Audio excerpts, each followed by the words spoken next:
Okay.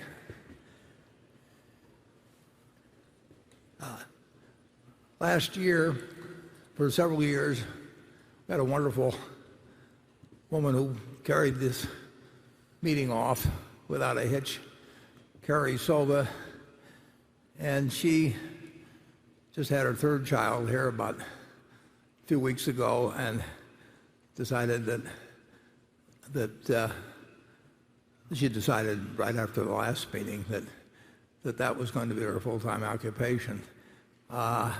And this year, again, we've had everything carried off without me having to do anything, without a hitch. And I would just like to have Melissa Shapiro stand up. We'll get a spotlight on her.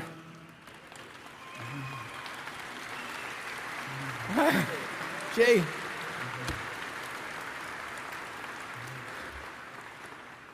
I can't believe it how she does it. It's remarkable. I mean, I just tell her the date, and that's all the help I am, and it goes on from there. So, Melissa, thank you. Okay, I think we next go to station 10, and we will continue until 3:30. And we'll take a 15-minute break, and at 3:45 we'll convene the actual annual meeting. Station 10.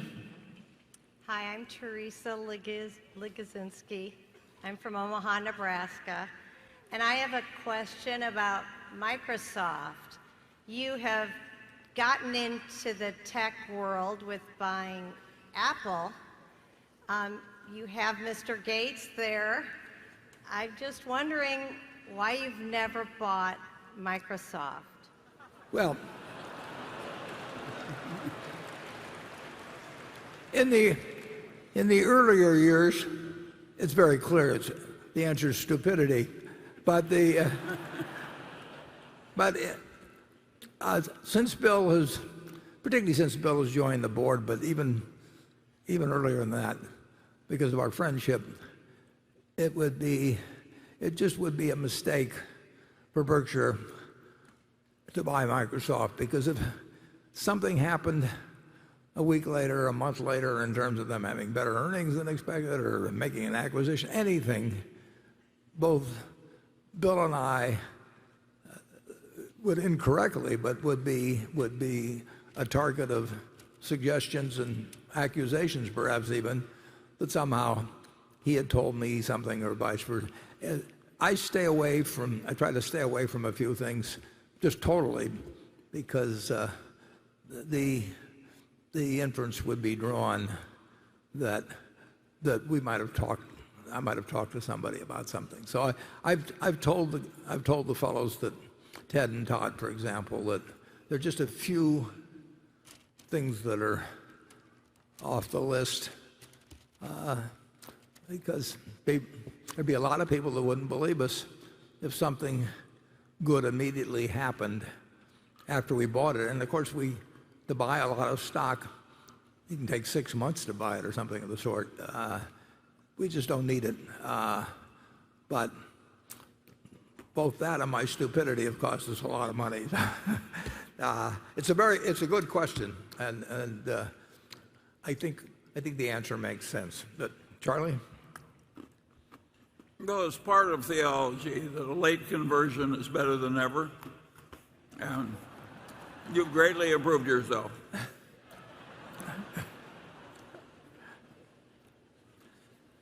Becky. All right, this question comes from Dave Shane. He says, Warren, you are a big believer in the U.S. political system, the financial system, and in every American. You've said that regardless of who is president, the economy and the U.S. consumer will continue to prosper over the long run. All that said, do you believe that people in this country are more divided today than 50 years ago, or is it just social media and media in general that blows this divide out of proportion? And if you do believe the divide has grown, what words of wisdom do you have to possibly help remedy it? Now, I would say this: multiple times in my life, people have felt the country was more divided than ever, and I've gone through periods where people I knew and admired thought that because the other party was in power, that there never would be another election, that the Constitution would. I've heard everything. Now, the interesting thing is, this paper from 1942, since then, there have been 14 American presidents. Just since my young venture into the stock market at 11, I've lived under 14 of the 44 presidents the United States has had. Now they call Trump 45, but they count Grover Cleveland twice. So there's really only been 44 presidents of the United States. And 14 of the 44 have been during this period when that $10,000 became 51 million. 7 have been Republicans, 7 have been Democrats. 1 has been assassinated, 1 has resigned under pressure. It works, you know. If you'd told me at the start, you know, that you'd have a Cuban Missile Crisis and you'd have nuclear weapons and you'd have a panic in 2000, financial panic, and you'd have many recessions, and you'd have war in the streets in the late 60s from a divided country, you'd say, why the hell are you buying stocks? And through it all, you know, America in fits and starts, but America really moves ahead. And we survived the Civil War. I mean, I hate to think of having to do it that way, but this country, in only less than 3 of my lifetimes, if you go back 3 of my lifetimes, you go back 263 years, I guess, and Thomas Jefferson is 12 years old, and that's just 3. And there was nothing here. You know, you've flown in from all over to Omaha today, and you flew over a country with more than 75 million owner-occupied homes and 260 million vehicles and great universities and medical systems and everything. And it's all a net gain in less than 3 of my lifetime. So, and we've had these events since I started buying my first stock. This country really works, and it always will have lots of disagreements, and after every election you'll have people feeling the world is coming to an end, and you know, how could this happen? And I remember my future father-in-law in 1952, he wanted to have a talk with me before his daughter and I got married. So kind of reluctantly, I sat down with him, and he said, Warren, he said, there's just one thing I want to tell you. He said, you're going to fail. He said, you know, the Democrats are going to get in, you know, they're going to take over the country, and you're going to fail, but don't feel responsible for it because it's not your fault. I mean, he wanted to absolve me from this feeling that when his daughter was starving to death, it was my fault. And I kept buying stocks and doing a little bit better all the time. And if the Republicans were in, it was okay, and it was because of them that I was doing well. And if they were out, forget it, it was all going to disappear. So I've seen a lot of American public opinion over the years. I've seen a lot of media commentary. I've seen the headlines.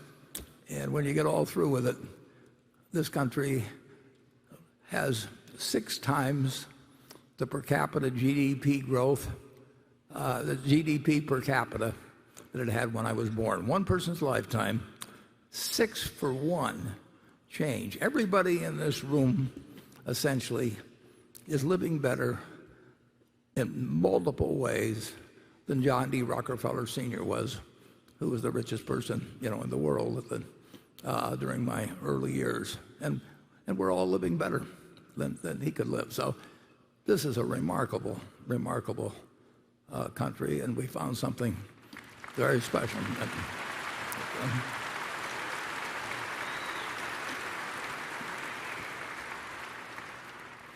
I would love to be a baby being born in the United States today. Charlie, okay, Charlie, you give the other side of this. Well, there's a tendency to think that our present politicians are much worse than any we had in the past. but we tend to forget how awful our politicians were in the past. I can remember a prominent senator arguing with an absolute earnestness that mediocre people ought to have more representation on the United States Supreme Court. Yeah, he came from Nebraska, incidentally. He came from Nebraska. So we're not quite as bad as that yet. Yeah. He succeeded my dad in the House of Representatives. Okay. Gary. Yes, on reinsurance. I know we've talked in the past about reinsurance not really being as attractive an industry in, say, the next 10 years as the last 10. But I don't think we've talked specifically about General Re. And I looked this morning at the 10Q and I see General Re has grown nicely. I know there's been some changes in the management. And I wondered if you could just give us a sense of what's going on at the company to bring about some of that growth and what looks like improvement. Yeah, well, the reinsurance business, I don't think I'd say that it's tougher than it was 10 years ago, but if you go back to 40 or 50 years ago, it was not brutally competitive, I'll put it that way. And at Gen Re, Tad Montrose, who did a fantastic job for us at Gen Re, retired, and we have under Ajit, and then Kara in addition, but under Ajit, the focus of the place has changed somewhat, and it probably is more growth oriented than before. But I can assure you that anything associated with Ajit also has underwriting discipline attached to it. But there has, as you've correctly noticed, there's been some pickup, and I think actually we'll see the property casualty reinsurance business grow a fair amount, and the life business, reinsurance business, and this is really the only place we do much in life, but that has grown very substantially ever since we took it over, particularly internationally, and so that part I like, and we will have I think we'll have a somewhat larger operation at Gen Re, but we have various methods, as you know, of being in reinsurance. We do these huge bulk deals. That's why our net revenues are down this year. We did that $10 billion deal with AIG, which was the biggest deal in history last year, and we don't have a repeat of it this year. We will be in the reinsurance business 5 years from now, 10 years from now, 20 years from now, and 50 years from now, in my view, and we will have some unusual advantages that stem both from our capital position, our attitude toward the business, and the talent that we have. We have a way better than average insurance business generally. We have some real gems that nobody really knows much about, and we have a very, very good reinsurance business that will be subject to more ups and downs than something like GEICO will be, which just moves ahead every year. But it will be an important part of Berkshire. Charlie? Yeah, I would argue the part that any idiot financier can easily get into has gotten way tougher. And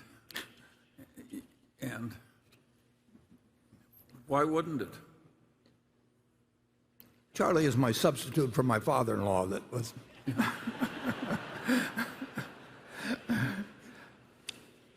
Okay, station 11. Hey, Warren, Charlie. Thank you again for having us and having me. I just can't thank you guys enough and appreciate you guys enough for the body of work that you guys have delivered to us and the exemplar example that you guys have set with your principles. Thank you. Charlie, you've mentioned that if given the chance, or the same chance with a smaller capital base, you would still look for mispriced stock opportunities. Of course. And that would be determined through obviously what we call the intrinsic value of the organization or the company in question, an aggregate of the discounted future cash flows. Would you work the arithmetic using a fictional data set to illustrate the mathematical principia to determine an intrinsic value? And I'd hope you include the comprehensive mental model of the key metrics considered, any qualitative assessments of the management, and any assumptions of its industry to determine the durability of its earning power.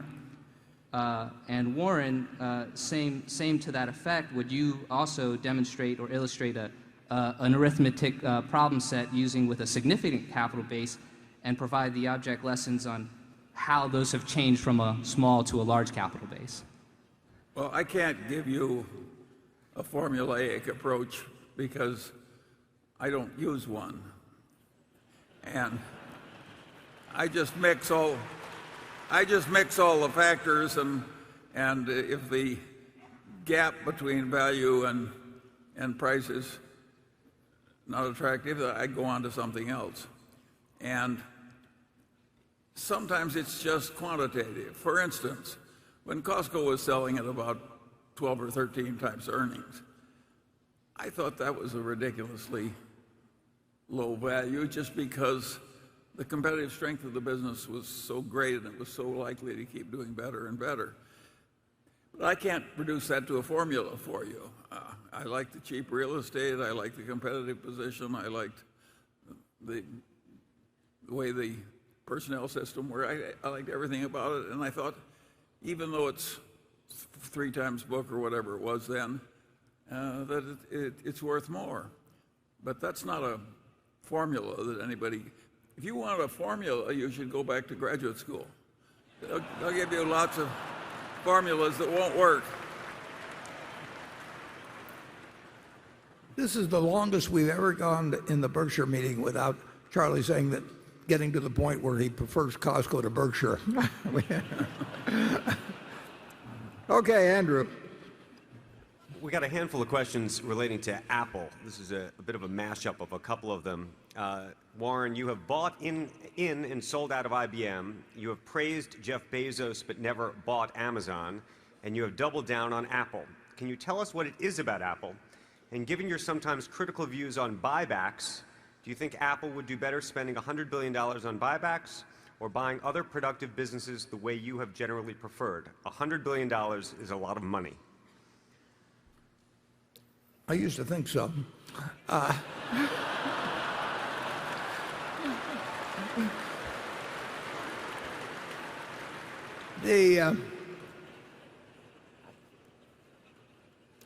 Apple has an incredible consumer product, which you understand a lot better than I do.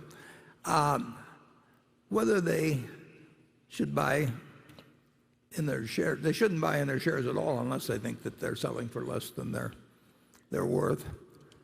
And if they are selling for less than they're worth and they have the money and they don't see an acquisition that's even more attractive, they should buy in their shares. And I think that that's because I think it's extremely hard to find acquisitions that would be accretive to Apple, that would be in the 50 or 100 billion or $200 billion range.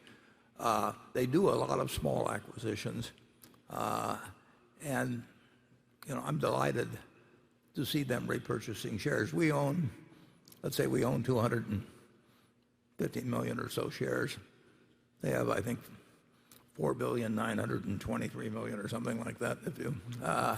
And mentally, you can say we own 5% of it, but I figure with the passage of a little time, we may own 6 or 7% simply because they repurchase shares. And I find that if you got an extraordinary product and ecosystem and there's lots to be done, I love the idea of having our 5% or whatever it may be grow to 6 or 7% without us laying out a dime. I mean, it's worked for us in many other situations. But you have to have some very, very, very special product, and which has an enormously widespread ecosystem, and the product's extremely sticky and all of that sort of thing. And they're not going to find 50 or $100 billion acquisitions that they can make it remotely a sensible price that really become additive to that. And they may find it, who knows? But there certainly, as I look around the horizon, I don't see anything that would make a lot of sense for them in terms of what they'd have to pay and what they would get. Whereas I do see a business that they know everything about and where they may or may not be able to buy it at an attractive price when they repurchase their shares. That remains to be seen. Incidentally, that's one thing that I always enjoy. People say, well, you're talking your book or something if you talk. From our standpoint, we would love to see Apple go down in price. They're going to, well, just put it this way. If Andrew and Charlie and I were partners in a business that was worth $3 million, so each of us had $1 million interest in it, if Andrew offered to sell out his 1/3 interest at $800,000 and we had the money around, we'd jump at the chance to buy him out. I mean, it's so simple. But people get all lost, and if he wanted $1.2 million for it, we wouldn't pay it to him. It's very simple math, but it gets lost in all these discussions. And of course, like I say, Tim Cook can do simple math, and he'd probably do very complicated math too. So we very much approve of them repurchasing shares. Charlie? I think generally speaking in America, when companies go out hell-bent to buy other companies, they're worth less after the transaction is made than they were before. So I don't think you have a general weight of wealth for American corporations to go out and buy other corporations. Averaged out, it's a way down, not up. And I think that a great many places have nothing better to do than to buy in their own stock, and nothing as advantageous to do as they can as buying in their own stock. So I think we know pretty damn well what's going to happen to Apple. They'd be very lucky if there was something available at a low price that they could buy. I don't think the world's that easy. I think that the reason these companies are buying their stock is that they're smart enough to know that it's better for them than anything else. That does not mean we approve of every buyback at all, though. I mean, we've seen. No. Yeah. I think some people just buy it to keep the stock up, and that, of course, is insane and immoral. But apart from that, it's fine.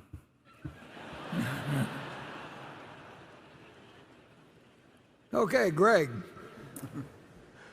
Warren, if we look at the performance of your equity investment portfolio the last 3 to 5 years, some of the strongest performances come from Visa and MasterCard, which put up returns that were 3 to 4 times greater than American Express. Unfortunately, your holdings of the two names, which we assume were held by Todd or Ted, have accounted for less than 1% of stock holdings on a combined basis the past 5 years, while American Express has tended to be a top 5 holding, accounting for 10% of the portfolio on average and closer to 8% of late. Given that all three firms benefit from powerful network effects along with valuable brands, were there any particular reasons Berkshire did not ramp up its stakes in Visa and MasterCard to more meaningful levels, especially during those years when American Express was struggling? After all, you've shown a willingness to own several stocks from the same industry, holding shares in several competing banks and buying stakes in all 4 domestic airlines in fairly equal amounts when you picked them up in late 2016. Yeah, when Ted and Todd, or either one of them, I won't get into which one of them specifically bought, or for that matter, they could both have bought Visa and MasterCard.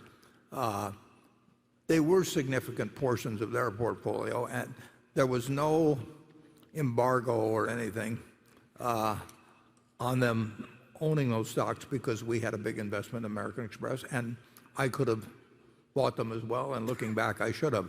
On the other hand, I think American Express has done a fabulous job, and now we own 17 and a large fraction percent of a company that not that long ago we may have owned 12%. We've done it without spending time and without, it's a company that has really done a fantastic job in a very competitive field where lots of people would love to take their customers away from them, but they have more customers than ever, and they're spending more money than ever. The customers are. And the international growth has accelerated. The small business penetration is terrific. It's really quite a business. And we love the fact we own it. Like I say, it didn't preclude me from in any way from buying Master, Charger, and Visa. And if I'd been as smart as Ted and Todd, I would have. Charlie? Well, we would have been a lot better in all of our stock picking if we could do it in retrospect. But at the time, we have a big position in American Express, and there is one tiny cloud on the horizon of the payments processors, and that is the system of WeChat in China. And so it isn't as though there isn't a little cloud somewhere off in the, and I don't have the faintest idea how important that cloud is, and I don't think Warren does either. No, payments are a huge deal worldwide, and you've got all kinds of smart people working in various ways to change the payment arrangements. To destroy what we have now. Sure. And you've got some very smart people that that are building a company, and American Express made a decision a few years ago not to bid as low as somebody else did to retain the Costco business. And I think Charlie and I disagree on this, but I think it was a smart decision. He doesn't think it was a smart decision, but one of us will be right. And one of us will remind you that they were right. But if you look at American Express, it's a remarkable company. I mean, they came after them with Sapphire last year. People want that business, and payments are changing.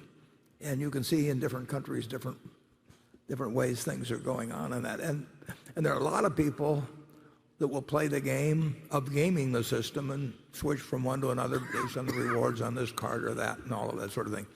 But there also is I think there's a very substantial group for which American Express does something very special. And they keep capitalizing on that premier position with that group.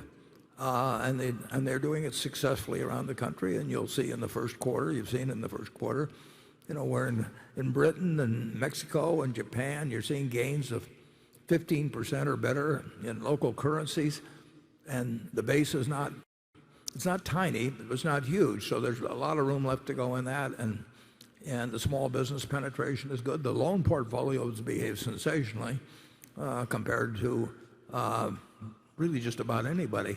So I like very much our holdings of American Express. The first half, because of the accounting changes, they had to suspend their repurchase program for 6 months, but they've announced that they expect to renew it, and someday we'll even, we'll own a greater percentage of American Express, and it'll be a bigger company in my opinion, and I think we'll do very well. But as Charlie says, nobody knows how payments for sure comes out, and nobody knows how autos for sure come out. And that is true of a great many businesses we're in, and we've faced it before. We used to buy things that were certain failures, like textiles and second-rate department stores and trading stamps in California. Now we just face things that face real difficulty, so we're actually moving up the ladder. Okay, station one. Mr. Buffett, my name is Daphne Collier Starr. I'm 8 years old and live in New York City.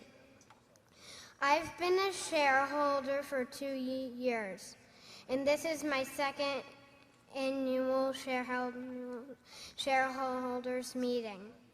Berkshire Hathaway's best investments on which the company built its reputation have been in very capital-efficient businesses, such as Coke, See's Candy, American Express, and Geico.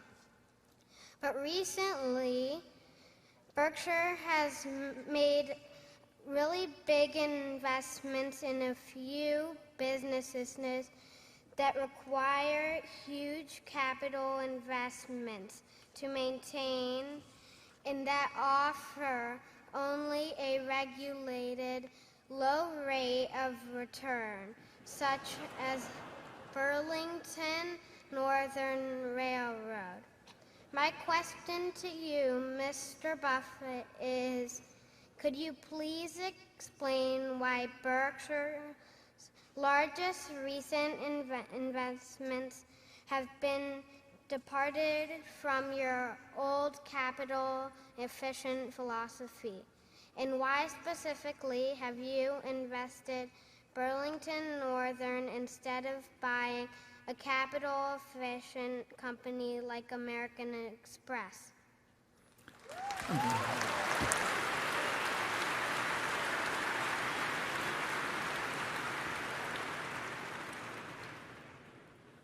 You're killing me, Daphne.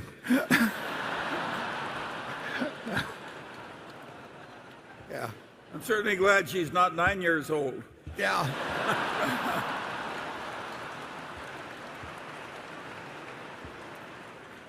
I'm just sitting here thinking which of the 6 panelists we're going to bump next year and put you in. Well, I thought I was doing well when I bought that city service at 11. The answer is that we always prefer the businesses that earn terrific returns on capital, like a See's Candy when we bought it, or a good many of the businesses, and American Express, earns a terrific return on equity and has for a very long time. The fact that we buy a Burlington BNSF, Burlington Northern, means that essentially we can't get more money deployed in capital light businesses at prices that make sense to us. And so we have gone into more capital intensive businesses that are good businesses, but wouldn't it be wonderful if we could run the railroad without trains and track and tunnels and bridges and a few things? We get a decent return on the capital intensive businesses. We bought most of them at very decent prices, and they've been run very well since we bought them. We still love a business that takes very little capital and earns high returns and continues to grow and requires very little incremental capital. We can't deploy as much money as we have in doing that, and so is the second best choice still a good choice? The answer is yes. It's not as good as the best choice. Charlie? Yes, I like the aspiration of that young lady. She basically wants a royalty on the other fellow's sales. And of course, that's a very good model. And if everybody could do that, why, nobody would do anything else.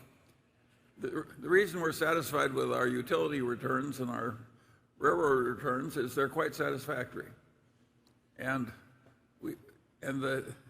Quite satisfactory. I wish we had 2 more just like them. Don't you, Warren? Yeah, definitely. So the answer is they're good enough, and you're asking us to get perfection. If you want us to have all our money in Coke at, say, 5% of what it's now selling for. Yeah, and a business like Apple really doesn't take much capital, but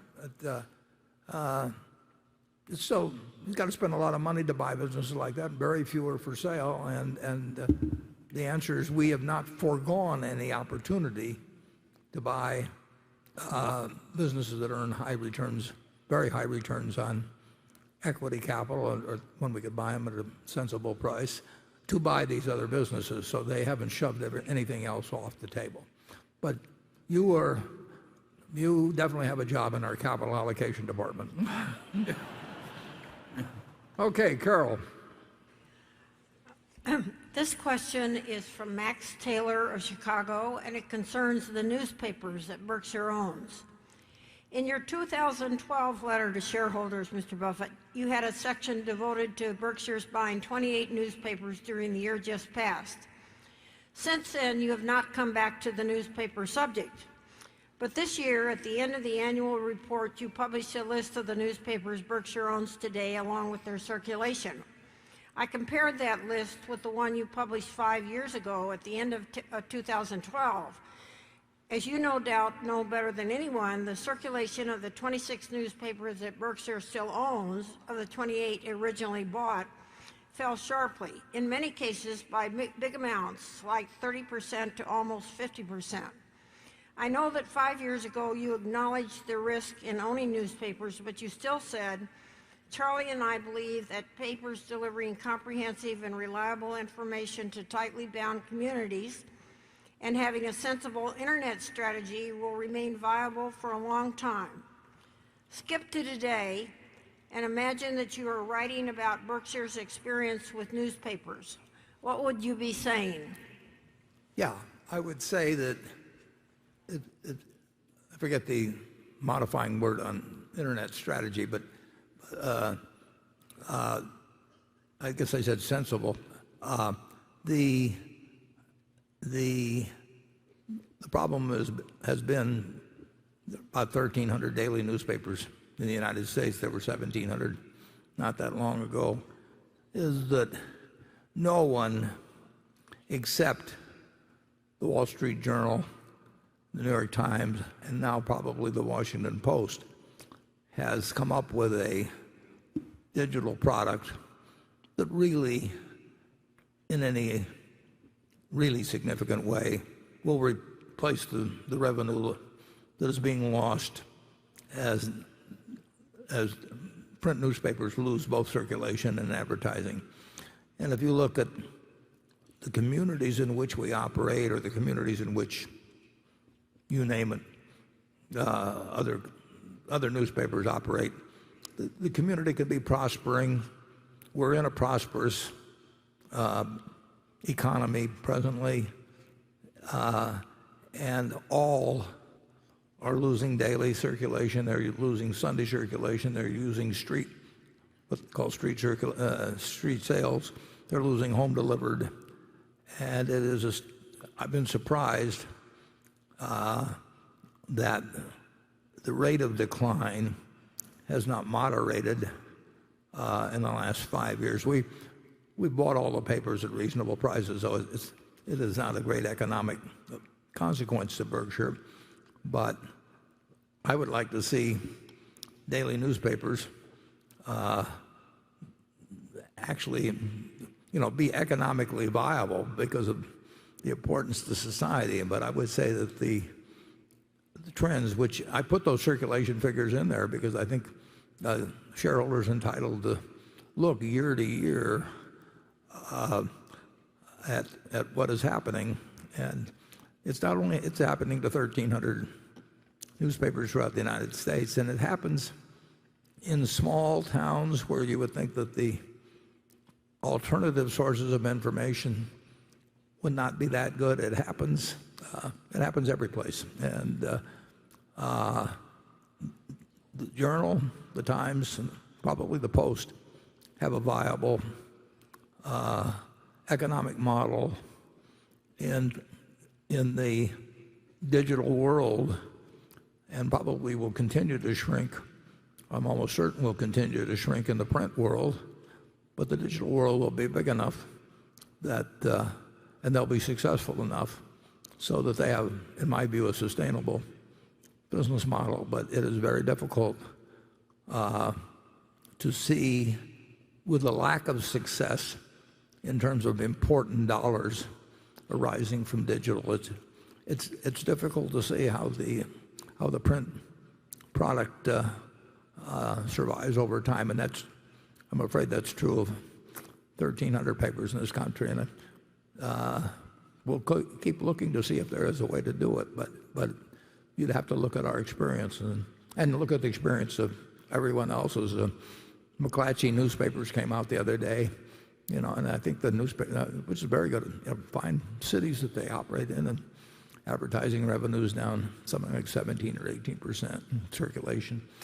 But it isn't just them, it's everybody in the business. And I wish I had a better answer for you, but I don't. I would say that the economic significance to Berkshire is almost negligible, but the significance to the society, I think, actually is enormous. And I hope that we find something. I hope others find something, because we'll copy it. But so far, we have not succeeded in that. Charlie? Well, the decline was faster than we thought it was going to be. So it was not our finest bit of economic prediction.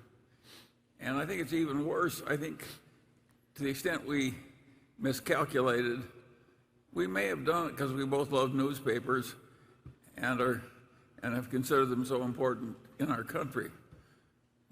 These little local newspaper monopolies tended to be owned by people who behaved well and tended to control the politicians. And we're going to miss these newspapers if they disappear. We're going to miss them terribly. And I think I you hope meant to God it doesn't happen, but the figures are not good, Warren. No, they aren't. And it isn't just, it isn't some town that has a particular problem with unemployment or anything of the sort. And it isn't due to general economic conditions. It's due to the fact that in this paper, if you wanted to know the baseball results from the present day and the box scores and everything else, they told you the following morning, and it was still news to you. And the financial material that I read from there, in terms of looking at the stock prices and everything, they were news to you the following morning. And what was developing in the Pacific in terms of the war was news to you when you read about it in the morning in the New York Times.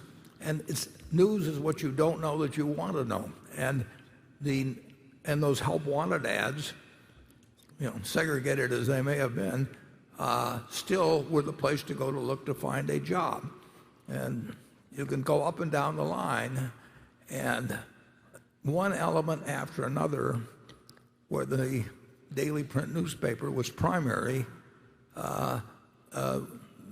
they're no longer primary. And the business has changed in a very material way, and we haven't been able to figure out any solutions to that, and we'll keep trying. And like I say, it's not of economic consequence, but I think it is societal consequence, and we haven't been able to solve it. Okay, Jonathan? TTI has been a nice growth story since Berkshire acquired it 11 years ago, more than doubling its pre-tax earnings to about $400 million due to fine organic growth and at least 2 successful bolt-on acquisitions. Business momentum appeared to accelerate in the first quarter. Can you please talk about the competitive landscape in the electronic components distribution industry and what TTI's advantages are? Is it just a great industry to be in, or is TTI's business model and or management team special? Do you expect it to continue to be one of Berkshire's faster growing non-insurance subsidiaries? TTI is run by a fellow named Paul Andrews, who's done an absolutely sensational job with us. He's a wonderful man. He's a wonderful manager. And in the last, he's quadrupled the business basically. But in the last year, and accelerating right to this point, they distribute little electronic components. They're a many billion-dollar business, and their average item is less than a nickel that they sell. So it's kind of like being in the jelly bean business or something like that, except these things go into all kinds of fancy machines that I don't understand. And we have a worldwide operation based in the Dallas-Fort Worth area, and built by one man who left a division of General Dynamics 45 or 50 years ago, and step by step build up this business. Like we just bought, within the last 2 months, we bought an operation in South Korea that will be another substantial addition. We do business worldwide. And electronic components have absolutely taken off in the last year. And they use something called the bill, well, it's essentially a measure of backlog. And book to bill is the ratio they call it, but it's just kind of a special term. But it's just improved dramatically in the last year, and it continues month after month. So something is going on out there, because nobody buys these things to store them in their basement or anything of the sort. I mean, these get used, these electronic components. Some of them are on allocation. We have a great relationship with suppliers.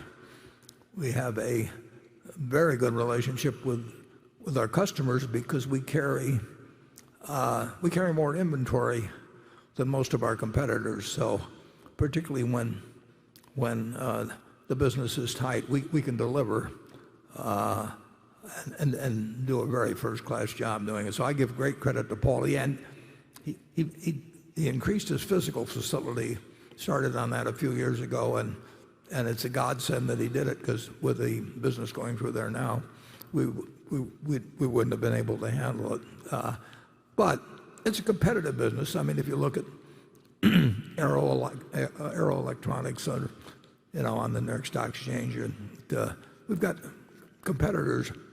I think Paul is doing a better job by a considerable margin than they are, and I'm delighted it's part of the Berkshire family.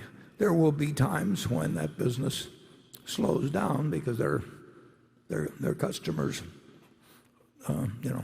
will have their own cycles, and when it does, we'll go down. But over time, that business is going to grow. Charlie? Yeah, it's a wonderful business because it's so difficult to do that competitors don't want to try it. When I lived in Omaha, there was a man who lived in great prosperity and almost no work, and his business was gathering up and rendering dead horses, and he never had any competitors. He used to come up to the Omaha Club and start drinking about 11 in the morning. It was not a difficult business, but nobody ever crowded him with new competition. And very few people want to distribute zillions of electronic parts that are worth a nickel each. It's very complicated. And of course, that business is terribly good at it, and it keeps getting more and more of the same. So you're right, it's a huge growth business, which is sort of the electronic equivalent of gathering up and rendering dead horses. Imagine keeping track of close to 1 million different items, with very small values attached to them, and getting them out to your customer fast because they want them fast, all over the world, and those things are not easy to manage. I mean, and staying in stock on so many items.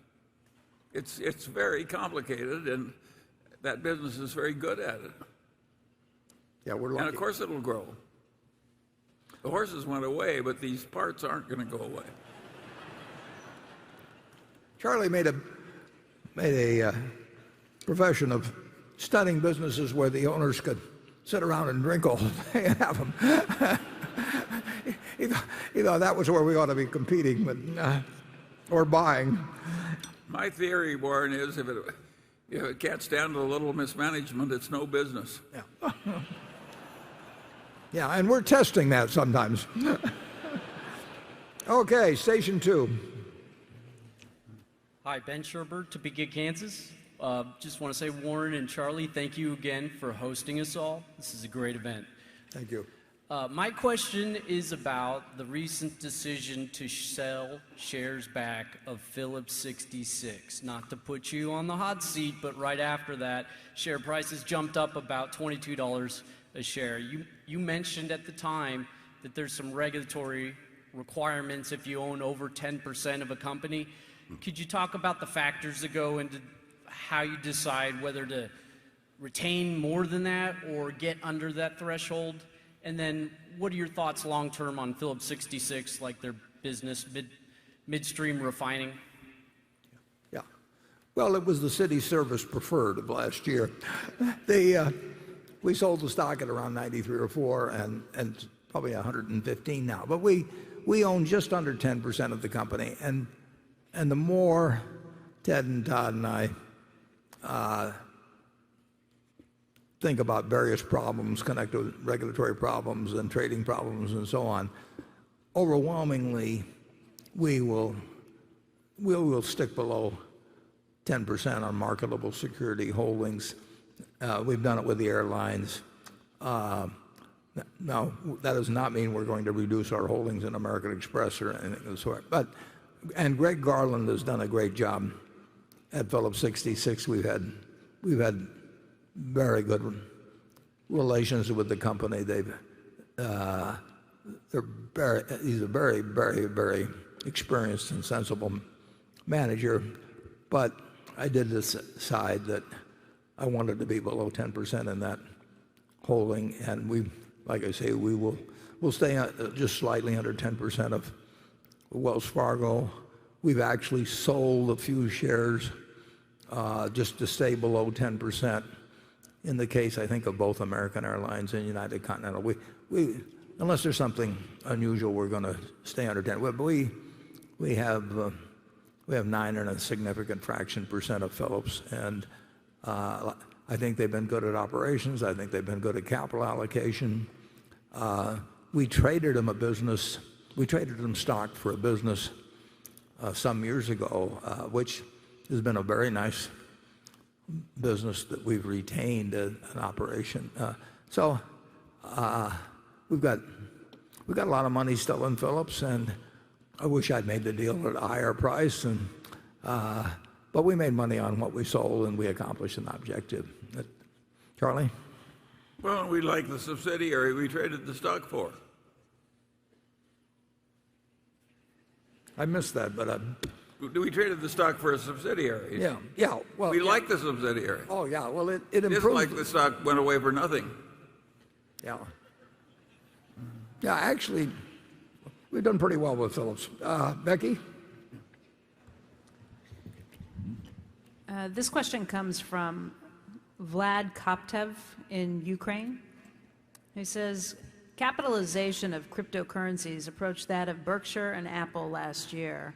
And clearly the idea behind crypto will affect conventional banking groups where Berkshire is a shareholder. You always say you didn't go into too much detail to obtain an understanding on cryptocurrencies. So what factors caused you to say that it's a bubble? Well, generally non-productive assets remain. If you had bought gold at the time of Christ and you figure the compound rate on it, it may be a couple tenths of 1%. It essentially is not going to deliver anything other than supposed scarcity, because you can only mine so many. But so what? I mean, what does it produce itself? The check is a wonderful idea. Just imagine how the world would be without being able to write checks or have wire transfer of funds. But it doesn't make the check intrinsically itself worth a lot of money. And if you said you can't use something called check with a little piece of paper, you'd do something else to transfer money. I think that anytime you buy a non-productive asset,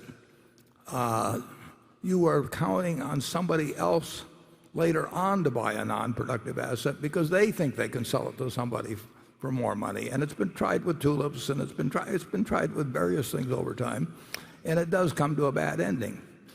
You have a hard time. You can think of raw land. I mean, the Louisiana Purchase was, say, $15 million for 800,000 or so square miles of land. In fact, you're sitting on land that came with the Louisiana Purchase, and so what we paid $20 a square mile, and 640 acres in a square mile, and you're down to 3 cents or something. So that was a pretty good purchase of what was then a non-productive property. But it depends. But it's very hard. You can buy stamps. Bill Gross collected a wonderful stamp collection, and it sold for more money in the end. But it's dependent on somebody else wanting to buy, hoping they will sell it for more money, and so on. And in the end, you make your money out of productive assets. If you buy a farm, you try to estimate what the crops, what amount per acre of soybeans or corn or whatever may be raised, and how much you have to pay the farmer that farms it for you, and what your taxes will be, and various things. And you make a conclusion based on what the asset itself will produce over time. And that's an investment. When you buy something because you're hoping tomorrow morning you're going to wake up, and the price will be higher, you need more people coming into it than are leaving. And you can get that, and it will feed on itself for a while, and sometimes for a long while, and sometimes to extraordinary numbers. But in the end, they come to bad endings, and cryptocurrencies will come to bad endings. And along with the fact that there's nothing being produced in the way of value from the asset, that you also have the problem that it draws in a lot of charlatans and that sort of thing who are trying to create various sorts of exchanges or whatever it may be. It's something where people who are of less than stellar character see an opportunity to clip people who are trying to get rich because their neighbor's getting rich buying this stuff that neither one of them understands. It will come to a bad ending. Charlie? Well, I like cryptocurrencies a lot less than you do. And so, to me, it's just dementia. And I think that people who are professional traders that go into trading cryptocurrencies, it's just disgusting. It's like somebody else is trading turds and you decide I can't be left out.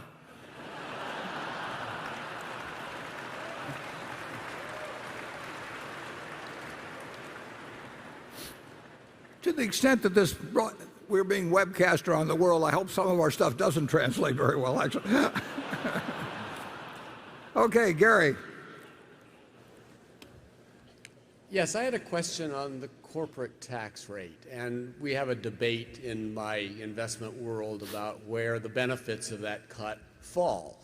And I'd say the consensus is going to the consumer as it gets competed away over time. But perhaps some of it sticks to shareholders. And my question is, do you think over the long run some of the benefit sticks to shareholders? And maybe it's even beyond auto insurance. Maybe it's other businesses you have as well. Well, what people do generally with that is they take what they want to be the answer for them, and then they hire, or they just attach themselves to some economist that gives them a more complicated way of saying it's all going to be wonderful because it's happened. But the answer is that in the case of our regulated public utilities, the benefits are all supposed to go and will go to the utility customer because we're entitled to a return on equity if we perform well, and we're not entitled to get excess returns because our tax rates change that. So, and similarly, if tax rates would go back up, we would expect to get compensated for that. So in that area, and that was $5 or $6 billion for us, but in that area, absolutely goes to the user, the consumer, and it should. Then the question is, with the remainder, does it get competed away or not? And the answer is sometimes it does. Sometimes it gets competed very quickly and substantially. Sometimes it may be slow, and other times it probably won't. The one thing you know is that the change in the corporate tax law was good for shareholders generally and Berkshire shareholders. I mean, and that's what Congress passed, and the intent had to be that if you were going to cut taxes, that shareholders would get a particularly large portion this time, and some of you will agree with that politically, and some of you won't agree with it politically, but you'll all benefit equally. And I think it's human nature, if you're getting a break, to say it's going to work wonderfully for everybody else, and we'll find out whether it will or not. It's very, very, very difficult in economics to measure the impact of single variables. You cannot just do one thing in economics. People kind of learn that in physics and talk about butterflies in China and all that sort of thing. But every question you get in economics, the next, or any statement, you should say, and then what? And when you get into the and then what's, you start favoring people who give an answer to that in political life that happens to usually help you in some way or another, including your pocketbook. And we've seen that with this, and it's helped the shareholders of Berkshire Hathaway. I would say that some will be competed away, some by law will go to utilities, and some will benefit Berkshire shareholders. Charlie? I have nothing to add. Okay. Station 3. Hi, Mr. Buffett and Mr. Munger. My name is Kevin, and I'm from Shenzhen, China, currently studying finance and philosophy at Boston College. I have a rather broad question. In this more and more globalized world, what do you think our younger generation can do to best leverage our background and experience of both China and US to create values and further benefit two countries' economy and relationship? And what do you see valuable in a person with a multicultural background? Thank you. Well, I think in answer to the last question, I think it's terrific to have a multicultural background. And if I never was any good at languages, but if I were in college today and in either country, I'd be learning the language of the other country, because I think it'll be a great advantage over time. The first part of the question, I'd like to have that stated again to me. I want to make sure I'm answering your specific aspect on the. I think it's going to be good for your future, but can we have the microphone on up there again? So the first part of the question is, what do you think our younger generation can do to best leverage our background and experience of both China and US? Well, I'd start with being multilingual. I mean, certainly in terms of, obviously you want to be able to express yourself in both. And the better you can understand, obviously, the culture of another society, obviously that's a benefit. But I think the market system, modified as it may be, both in China and in the United States, the way it really does, there will be an invisible hand to some extent that does work to improve the lot of future generations by the fact that both China and the United States and the rest of the world is improving. I mean, it is much better, in my view, particularly in a nuclear world, but it's much better to have people prospering throughout the world, partly through their own efforts, but partly through their interactions with the rest of the world. And we've made a lot of progress in that respect, particularly since World War II. I mean, it was a terrific idea to have the Marshall Plan, instead of behaving like we did after World War I and getting the result that we got. I think we behaved much more intelligently after World War II. So I'm bullish on the future of the United States, but I'm bullish on the future of China and to a significant extent, the rest of the world. People are going to be living better 10, 20, 50 years from now, and I don't think that's something that can be stopped even. Charlie? Absent weapons of mass destruction. Yeah, well, the multicultural stuff, it wouldn't do you much good to be fluent in both English and Chinese if you were, say, a proctologist in China or a proctologist in Nebraska. So if you're going to use your multicultural background, you've got to work at some interface between the United States and China. And you can raise money in the United States and invest it in China like Li Lu does, or you can be some kind of an importer or a trade specialist, but you got to get near that interface to benefit from being bilingual and so on. But you would bet that the interface will be substantially greater. Huge. Yeah. Huge. And that's what you want to prepare for. Yes, and I think that generally speaking, when you get multicultural, you can also be multidisciplinary. But generally, I think people make more money if they're very narrowly specialized, like the proctologist, and that it's much harder to make a lot of money for most people if you try and imitate Warren and me. I'm glad I didn't meet him earlier. I mean, okay, Andrew. Okay, this question comes from someone who says, I am a Berkshire employee and shareholder. I read an investigative article from ProPublica on the Washington Post that many of Berkshire's various units only offer 401k plans with high fees that are actively managed rather than the low-cost indexes you have advocated as the best path for savings for retirement. The article's author said he contacted the company and nobody would comment. Will you do something to improve our 401k offerings to match your investment philosophy?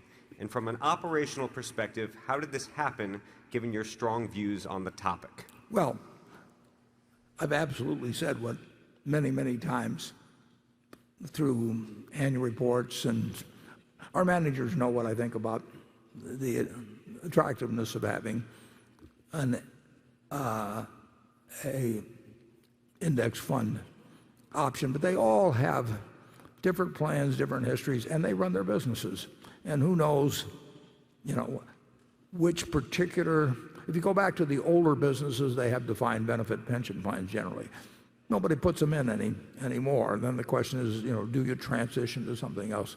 In the end, we overwhelmingly let our managers make those kind of decisions and others. And my guess is that a very high, significant percentage of people who work at a company that has a 401k plan will have an index fund option, but they may not in some cases. The only thing I think we have asked the companies to have a limit on the percentage I think that they might put in Berkshire stock for the 401k. We don't want people whose jobs are tied to Berkshire we certainly don't want to be in the position of encouraging them to put 100% or something of their savings in Berkshire itself. I don't want to be in that position. But I don't think even there we've insisted on any company doing that. I think we've probably made that when we've been asked about it once or twice. I think we've given that suggestion. But the managers who run the companies, the employees, if they feel, and some of our companies have human relations departments, if they feel that they'd like different options or something like that,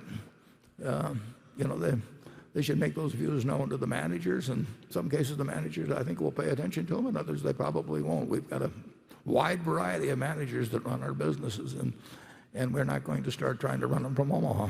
Charlie?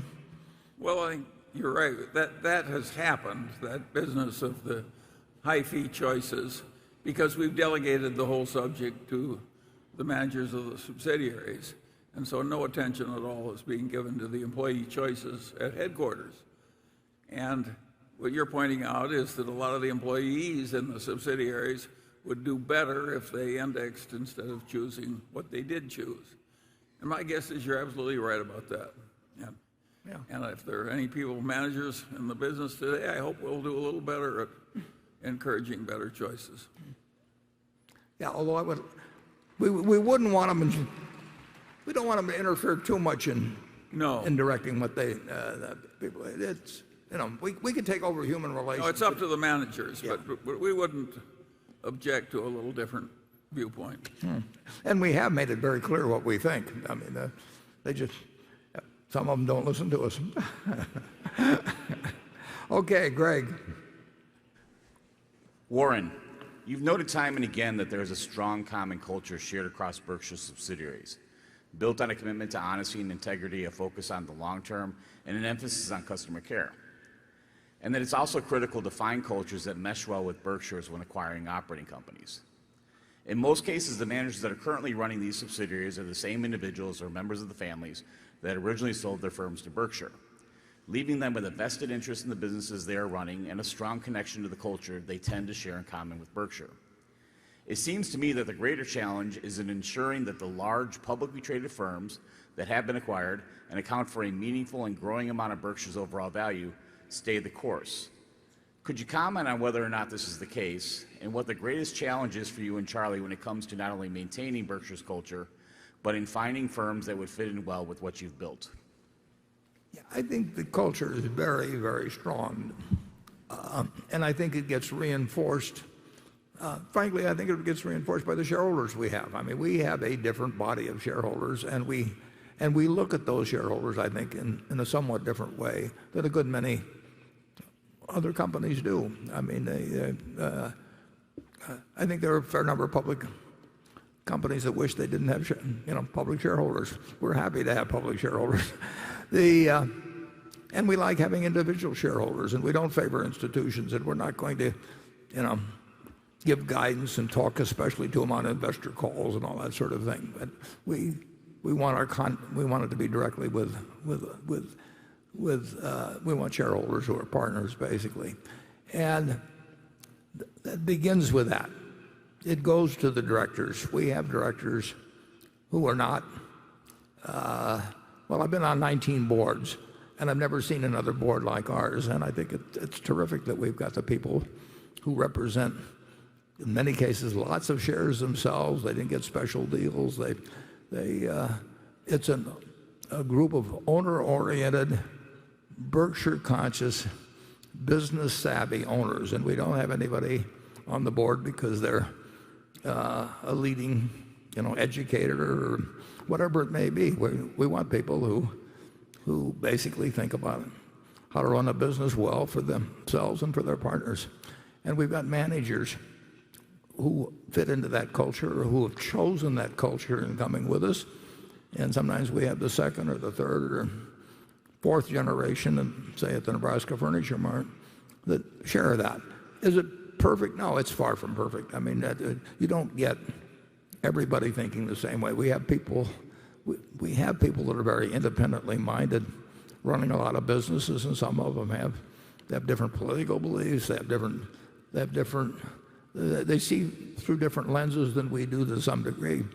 But in terms of having a common, strong, positive culture, I don't think there's any big public company that has it any better than Berkshire. And I think that will continue because people opt into it to a great deal. Cultures get passed along. You do things that are consistent with the culture. So you do what you talk about is what you do, and you don't find people saying, we're a wonderful partnership, and then voting themselves, huge options, and a whole bunch of other people will say options beneath them because they can't look like they're taking it all for themselves and arranging. I read about some deal where it could pay off with many, many, many, many billions of dollars the other day. We won't name names. But we've got as good a culture as you can get, and I would say net, it grows stronger. We have a few people all of the time that really don't buy into it entirely. I mean, it is not 100%, but it's as close to it. And I think it gets closer all the time as we go along, and we will try to keep behaving in a way that reinforces it and doesn't dilute it. And I think that will not only work for Charlie and me, but it'll work for our successors very well. It won't be perfect. Charlie? Every time I come to one of these meetings and sit in the manager's luncheon, I feel more strongly at the end of the luncheon that the culture and values of Berkshire Hathaway will go on and on for a long time after the present management is gone. In fact, I think it'll go on after all of the present managers are gone. I think we've started something here that will work well enough that it will last. And one of the reasons it will last is it's not that damned easy to duplicate. So the one that is present is likely to just keep going and going. Think of how little direct copying of the Berkshire system there's been. But it won't produce the returns it's produced in the past either. No, I think it's going to last a long time. For a very simple reason, it's going to deserve to last a long time. It works. And it's going to work.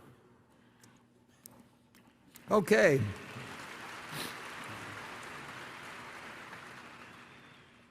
Station 4. My name is Christian Marx. I'm a proud shareholder from Cologne, Germany. It is my pleasure to be here. My question relates to the Berkshire insurance operations. When I look at the quarterly balance sheets of the last 2 decades, I noticed a pattern that I kindly ask you to discuss. The sum of cash plus fixed income always hovers around 100% of the amount of insurance float. Therefore, my question is it fair to say that from the 128 billion of consolidated cash plus fixed income as of March, 116 billion are actually needed to support the insurance operations? No, I appreciate you. The answer is no, yes. Yeah, the answer is no. But he deserves an explanation of how this, maybe I haven't looked at it the way he's looked at it. But we have we would much rather have a number closer to 20 than to have 116, and we do not correlate or in effect measure the float and then decide how much to put in or leave in cash and fixed income. It's the fact our float keeps growing, and lately our which is by design and has been terrific for us, and our cash and cash equivalents has grown because the competition for acquisitions has become much stronger as both as money is piled up in with the buyers of businesses and because debt has been so cheap and a variety of factors. But I don't think those are necessarily permanent. In fact, I'd be reasonably sure they aren't permanent. It's just a question of when they change. We are not tying, as Charlie said, we're not tying the cash and cash equivalents at all the float. The float has surprised me. The float went up $2 billion in the first quarter, and there is no way that float can shrink a lot in any short period. It structurally has been set up in such a way that it cannot shrink. And actually, I think it'll grow a little bit for a while. I mean, I've always been amazed by how much it has grown. We've got so much more float than any property casualty company in the world, and it's pretty amazing that it all came from that little building that Jack Ringwalt built and picked the location because it was near the tennis courts. Okay, Carol? Well, Charlie. there are encouraging recent developments. Some of the cash has gone out recently for securities we vastly prefer over the cash. And we have a lot of cash that could be remaining that could be deployed in securities we might like a lot better than Treasury notes. So stay tuned. Yeah, to make it very simple, in the first quarter we earned from operations we earned a little over $5 billion. Now we only spent about our depreciation. Normally we would spend somewhat more than that, but that's 5 and a fraction billion. $2 billion came in net from float, so that's $7 billion that basically in the first quarter that would have been added to our cash if we hadn't done something with it, and instead our cash and equivalents went down because we net invested more in equities by some margin than the 7 that came in. But we do have this position where even absent a change in float, about $400 million comes into Berkshire every week, which is very comfortable. And we want to get it so that more than $400 million is going out into productive assets, and we succeeded in doing that in the first quarter. So net, we improved our position in the first quarter. Carol? In your 1999 article in Fortune magazine, you stated your belief that after-tax corporate profits were unlikely to hold much above 6% for any sustained period, due not only to competition but also to public policy. You stated in the article, if corporate investors in aggregate are going to eat an ever-growing portion of the economic pie, some other group will have to settle for a smaller portion. That would justifiably raise political problems. Since 2008, after-tax corporate profits have been 8 to 10% of GDP. Do you believe that is a permanent shift in the U.S. economy? And of course, we have to think about the latest tax bill. Or will corporate profits revert back to the 4% to 6% of GDP range that was normal in the 20th century? Well, it's been an interesting development during that period. It goes back a little bit before that period, but you now have the four largest companies by market value in the United States, a $30 trillion market. You have four companies that essentially don't need any net tangible assets. And if you go back many years, I mean, if you looked at the largest companies, Carol used to put out the Fortune 500 list, and it would be AT&T or General Motors, and it was companies that, ExxonMobil, it was companies that just required lots of capital in order to produce earnings. So American industry has gotten incredibly more profitable in aggregate in the last 20 or 30 years. You look at the return on the S&P 500, the earnings as a percent of net tangible assets, and the rest is just, if you buy a company that has $1 million worth of net worth and you pay $1 billion for it, it still only had the $1 million of net worth. I mean, you just paid more for it. So the basic profitability of the company is huge, even though your investment may be at a significantly higher price. And so that what has happened is that I think if you look at the earnings on tangible net worth of the S&P 500 and compare it to 20 years ago, it is amazing. And that is really due to the fact that this has become somewhat, you could call it an asset-light economy. And those four companies that earn 10% of the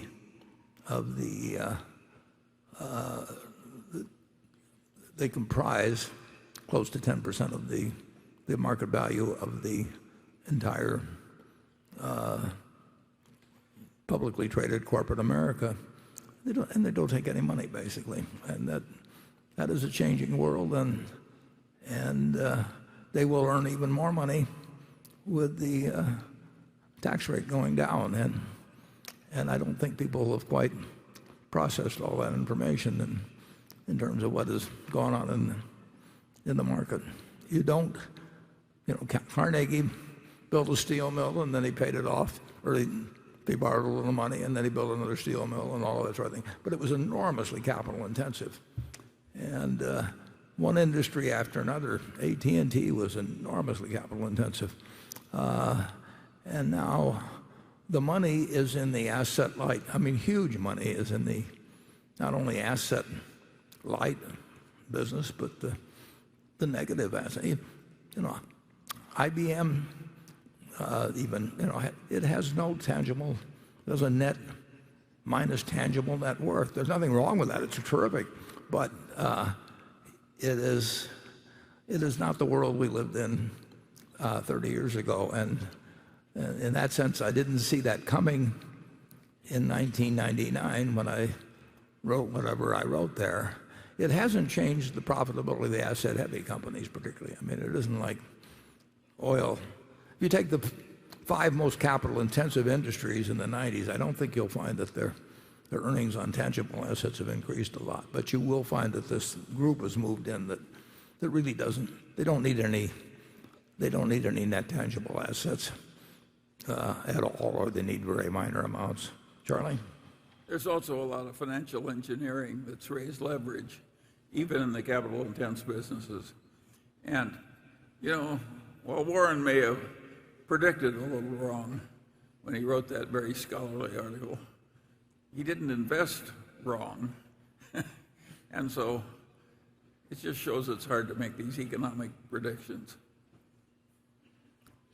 Okay, John. You weren't very right on that one, Warren. Yeah, actually, the performance of the stock market since then has been pretty accurate. Yes, but that's true. Yeah, being right for the wrong reason or something, or wrong for the right reason. Anyway, Jonathan. Berkshire received a $10.2 billion retroactive premium from AIG early last year. If the upperly revised estimate of $18.2 billion of ultimate claims proves to be correct, will the cost of float, adjusted for favorable tax attributes, likely be lower or higher than what Berkshire would have paid to borrow $10 billion for a similar duration? Well, we certainly go in with the idea that the cost will be lower. And it's an interesting situation.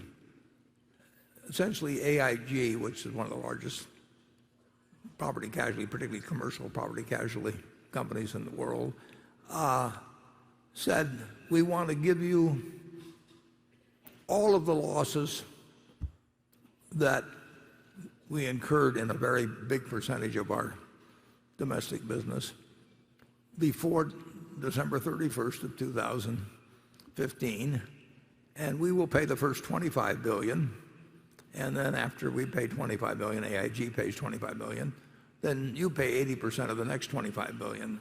And they gave us $10 billion for doing that. And that's, if we are correct about our estimates of how much money will be paid and when it will be paid, we should come out being better off than if we had borrowed a similar amount. We have a history of doing 10 or so, maybe 12 big deals like that. We hold the record. We did it for Lloyd's of London 10 or more years ago, and we did it now with AIG. And sometimes we've been on the low side in our estimate, and sometimes we've been on the high side so far. AIG just said that I think they paid 15 and a fraction billion on these pre-12/31/2015 losses. They paid 15 and a fraction billion, but the payment tend to trickle down over years as you get further away from when the losses occurred. So I would say that we still feel okay about it, and we'll be wrong one way or the other. Everybody is when you estimate losses that may not get settled for 20 or 30 years. But so far on the group as a whole of these deals we've done, we've been okay. And I think on the AIG thing, we think we'll be okay. And I think AIG thinks we'll be okay. I mean, they entered into it for good reasons of their own. So it looks okay. Sorry to get into this technical stuff, but Jonathan always asks me questions like that, so I have to be ready to, I want to answer them. Okay, station 5. Good afternoon. My name's Adam Bergman with Sterling Capital in Virginia Beach, Virginia.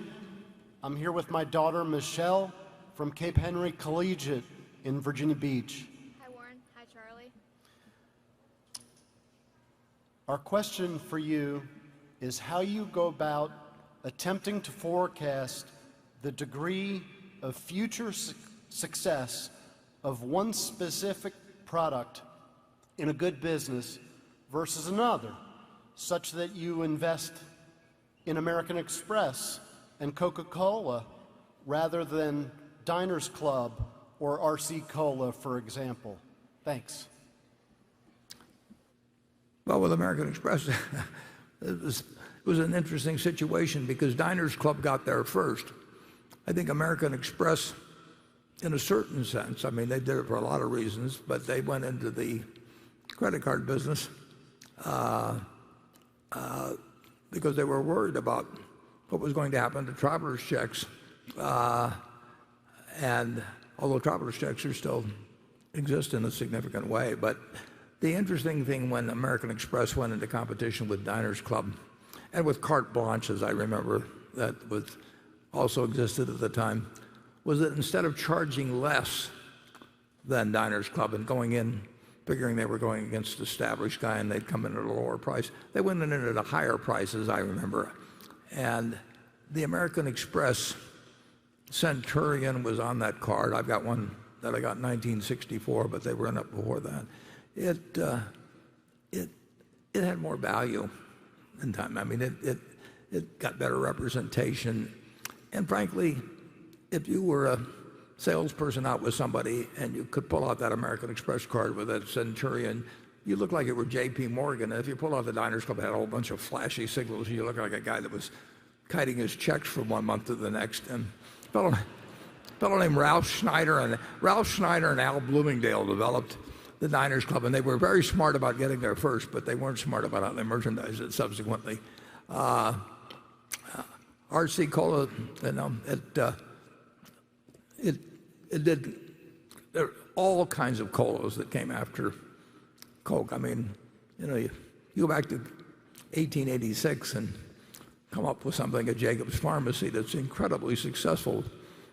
Fairly soon you're going to get lots of imitators, but Coke really is the real thing. And you offer me RC Cola and say I'll give it to you at half the price of Coca-Cola in terms of drinking it. I mean, this is a product that's 6.5 ounces, sold for a nickel in 1900.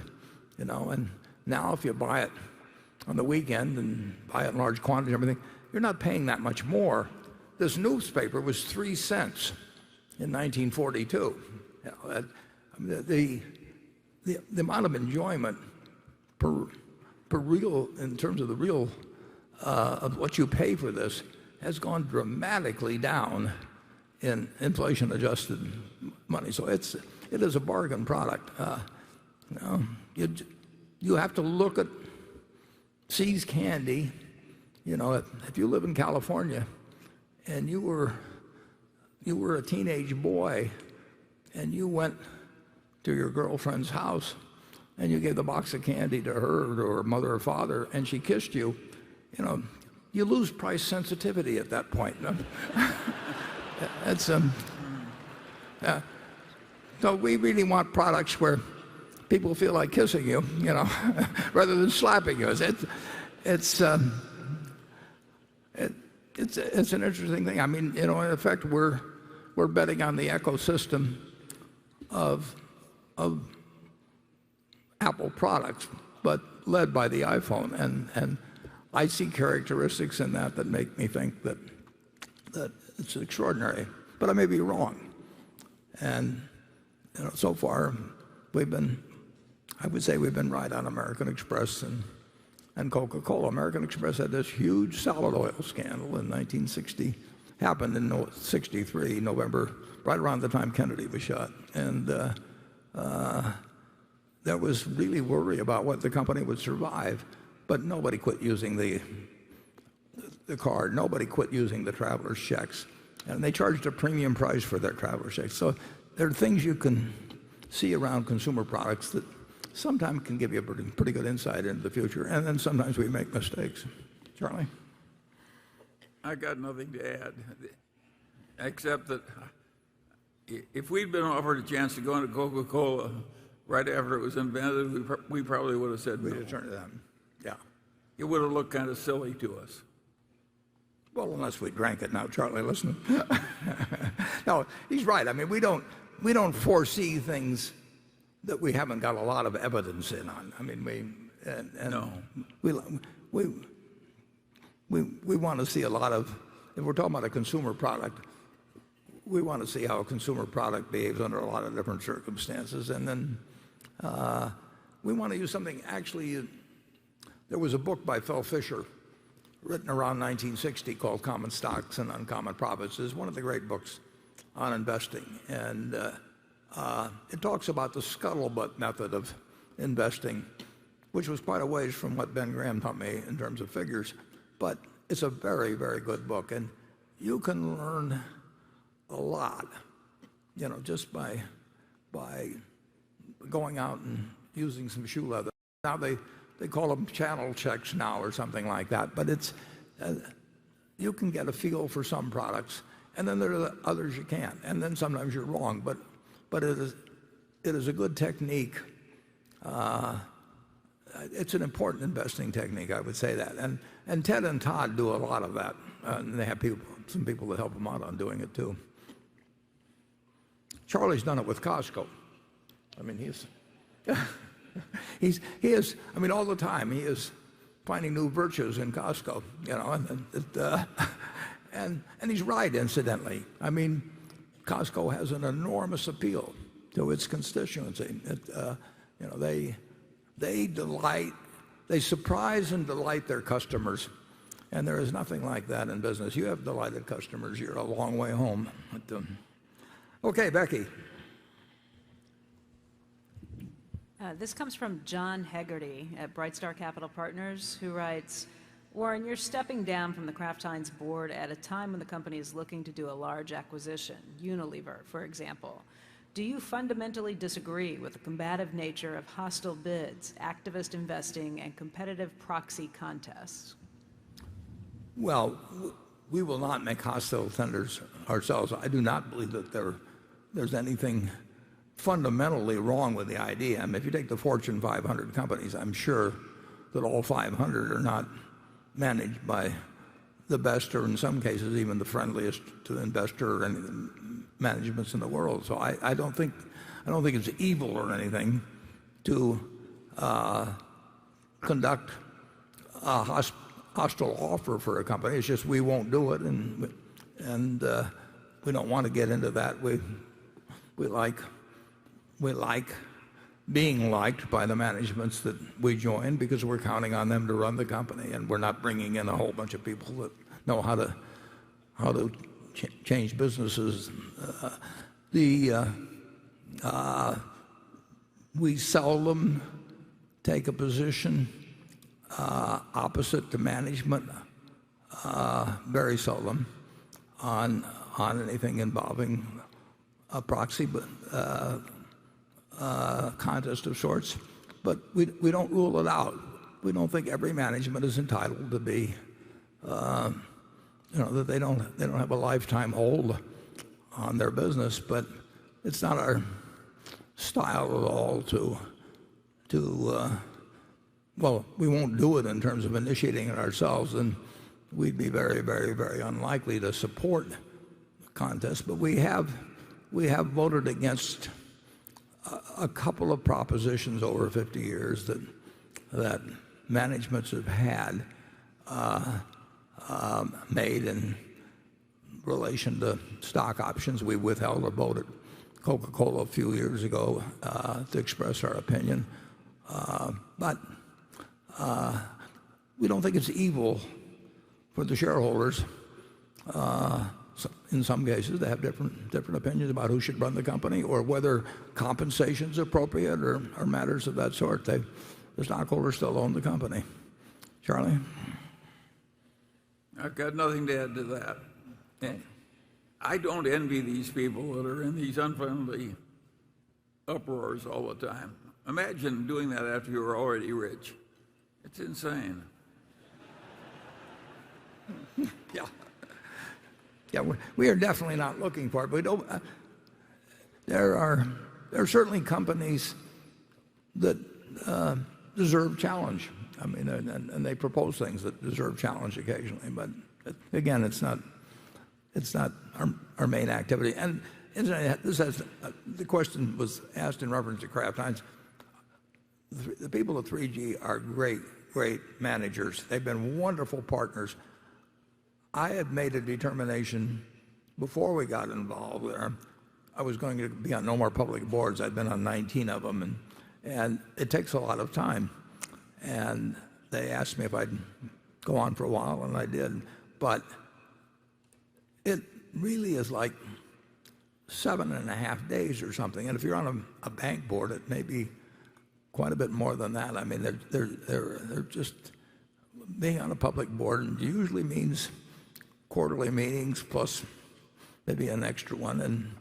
And you know, at 87, I think I've now learned what happens, and it's fine. But I don't want to spend 7.5 days a year when I'm maybe I can call up people that I trust and admire who are on the board, and in 5 minutes, you know, we find out what's going on or whatever it may be, any questions that come up. And so we are their partners and delighted to be their partners. And now we have 2 people on the board of Kraft Heinz, and they can do the traveling and I can stay home. Charlie, how many public, you're on Costco, of course, but over your lifetime, how many public boards? Well, Costco, except for something like the Pound? Daily Journal where I own part of it, Costco is the only public board. You were on Kansas there wasn't Power. Berkshire or something I own personally. Yeah. I was on Kansas City Power and Light. Boy, that goes way back.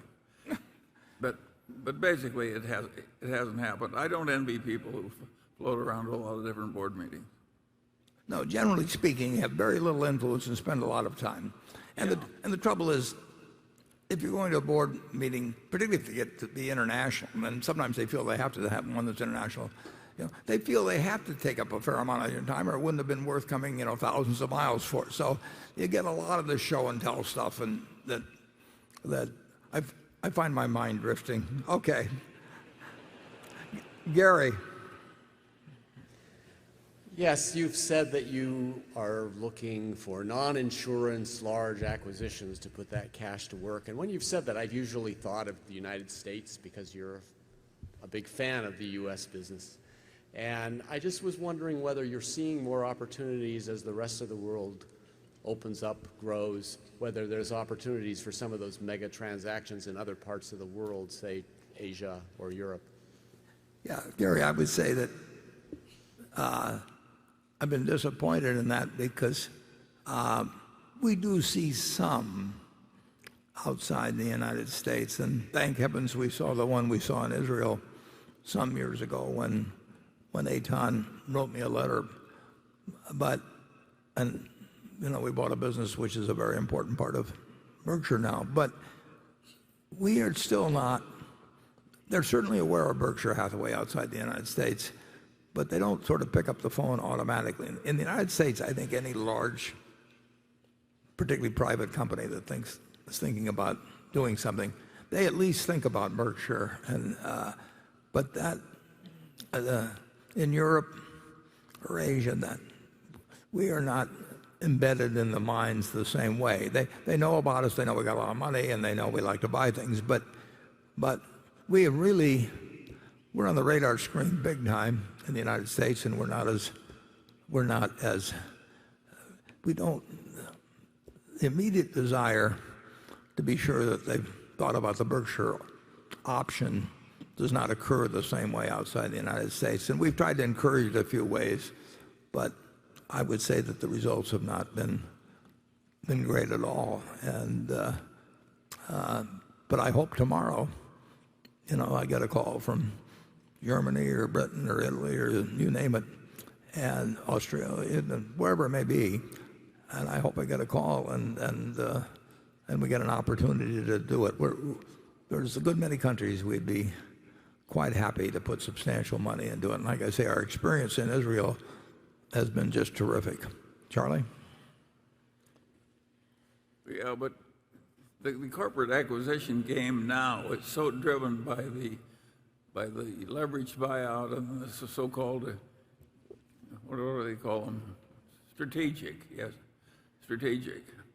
I usually translate that into barnyard language, and and there's so much craziness in price from our viewpoint.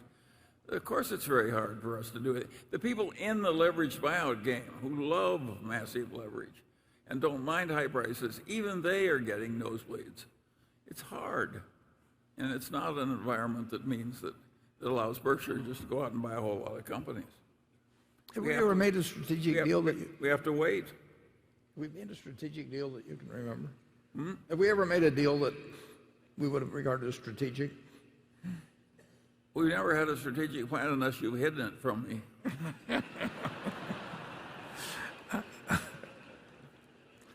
Okay, that answers that. Station 6.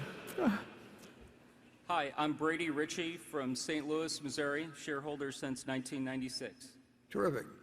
Warren, you and Charlie have been critical of business schools in the past and what they teach. With respect to value investing in Super Investors of Graham and Doddsville, you featured the returns of many great investors with different backgrounds, work, and education, with the lesson being following the philosophy is the key. To be successful today, does it still just fall back to Chapter 8 of The Intelligent Investor?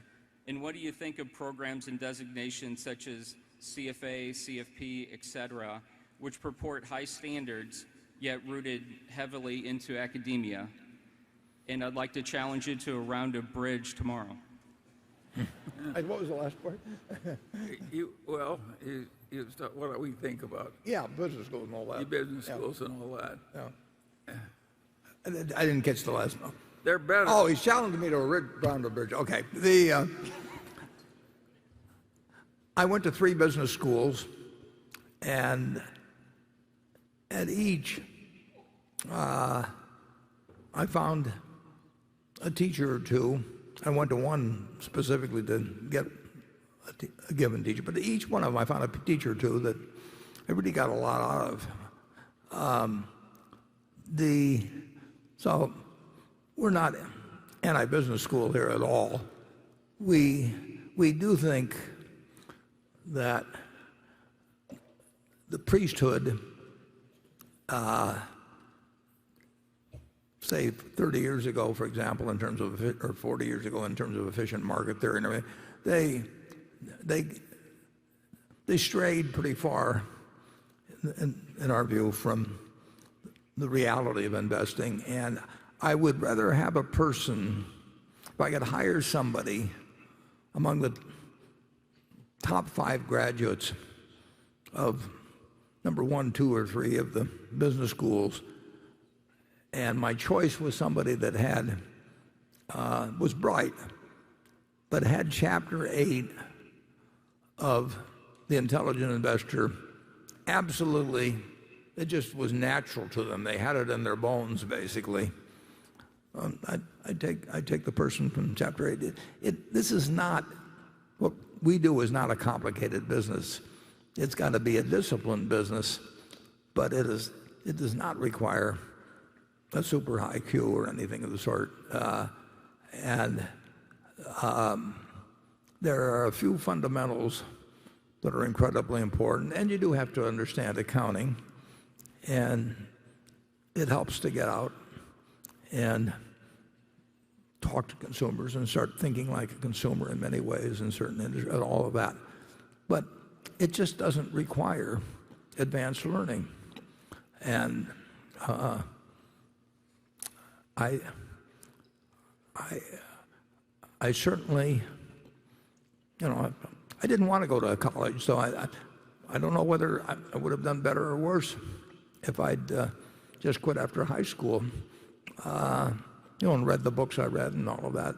I think that if you run into a few great teachers and they really change the way you see the world to some degree, you're lucky, and you can find them in academia, and you can find them in ordinary life. And I've been extraordinarily lucky in having great teachers, including Charlie. I mean, Charlie's been a wonderful teacher. And, any place you can find somebody that gives you insights into things you didn't understand before, maybe makes you a better person than you would have been before, that's very lucky, and you want to make the most of it. If you can find it in academia, make the most of it. And if you can find it in the rest of your life, make the most of it. Charlie? Well, when you found Ben Graham, he was unconventional, and he was very smart. And, of course, that was very attractive to you. And then when you found out it worked and you could make a lot of money while sitting on your ass, of course, you were an instant convert. And so... It still appeals to me, actually. I mean... But the world changed. Before he died, Ben Graham recognized that the exact way he sought undervalued companies wouldn't necessarily work for all times under all conditions.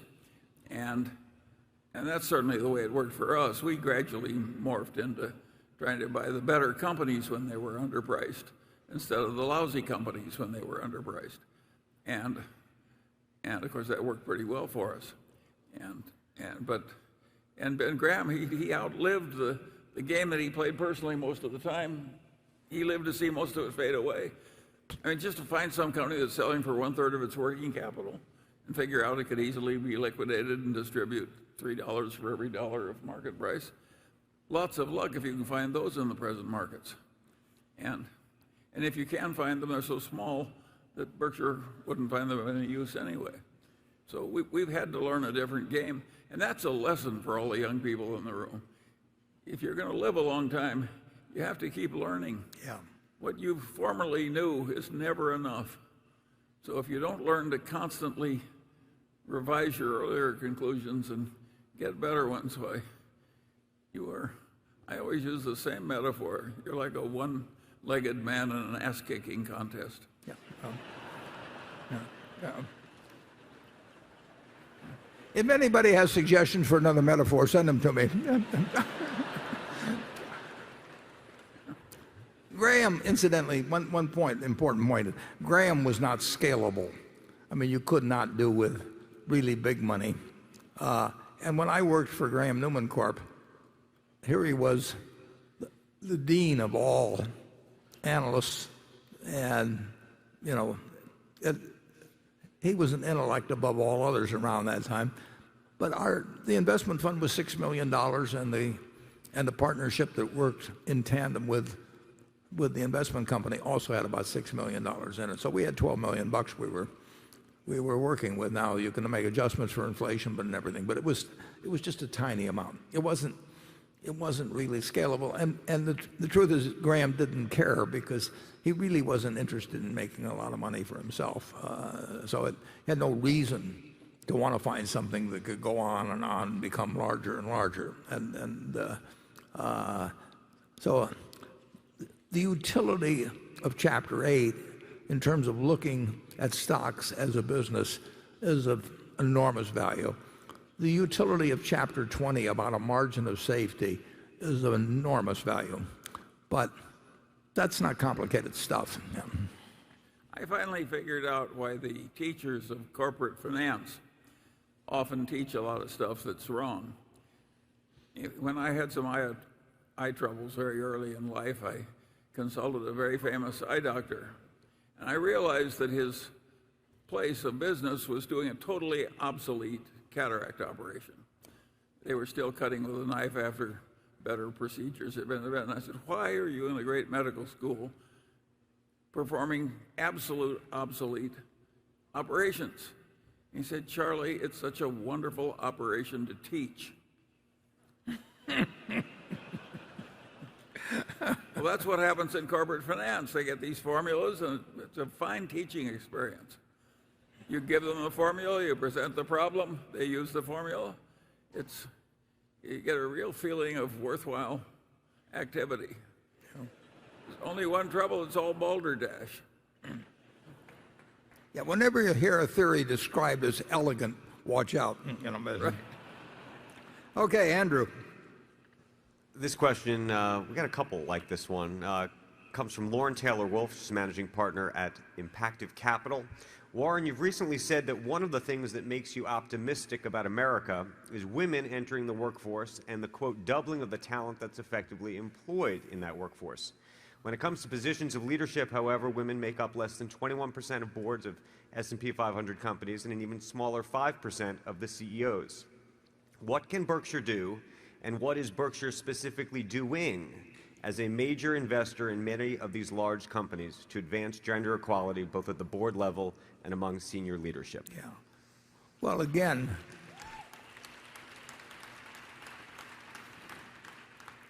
as I've pointed out in the past, one of my sisters is here, and I have two sisters that are absolutely as smart as I am, and they have better personalities, as anybody that knows both of us or all of us can attest. And they didn't remotely have the same opportunities I had. And you have this 1942 or New York Times, and women could be nurses or teachers or retail clerks or stenographers, and that actually worked enormously to my advantage when I was a kid in Omaha in the 30s, because I had way better teachers, because that was a job open to women. I didn't have a single male teacher in grammar school, and Charlie didn't when he went to Dundee, I don't think either.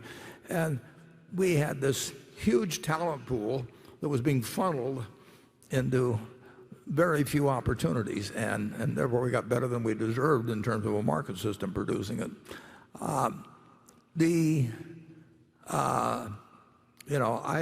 Again, our managers run their companies, but I've probably named, before we made this management change, I probably named only 6 or 7 CEOs in the last 5 or 6 years. We don't change that much, but I would say that half of them that I've named have been women, which is about what should turn out to be the case in terms of ability. Now, there is a certain pipeline problem, but that gets cured with time, and you can't use that forever as an excuse. And I feel very good about the decisions we've made for CEOs. I prefer all our CEOs to live forever. And one woman almost did that we hired. Mrs. B lived to be 104. She retired at 103, and that's a lesson to our other managers, that if you retire prematurely, no telling what will happen. But it is absolutely true. It does make me bullish. It makes me bullish on the human race, but it's certainly on our country, because if you look at what happened before the 19th Amendment and then after the 19th Amendment for a long time, and continuing to this day. But it's that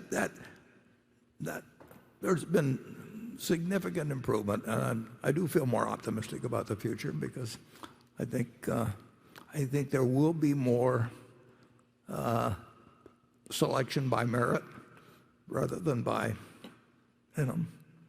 gender or by race or by inheritance.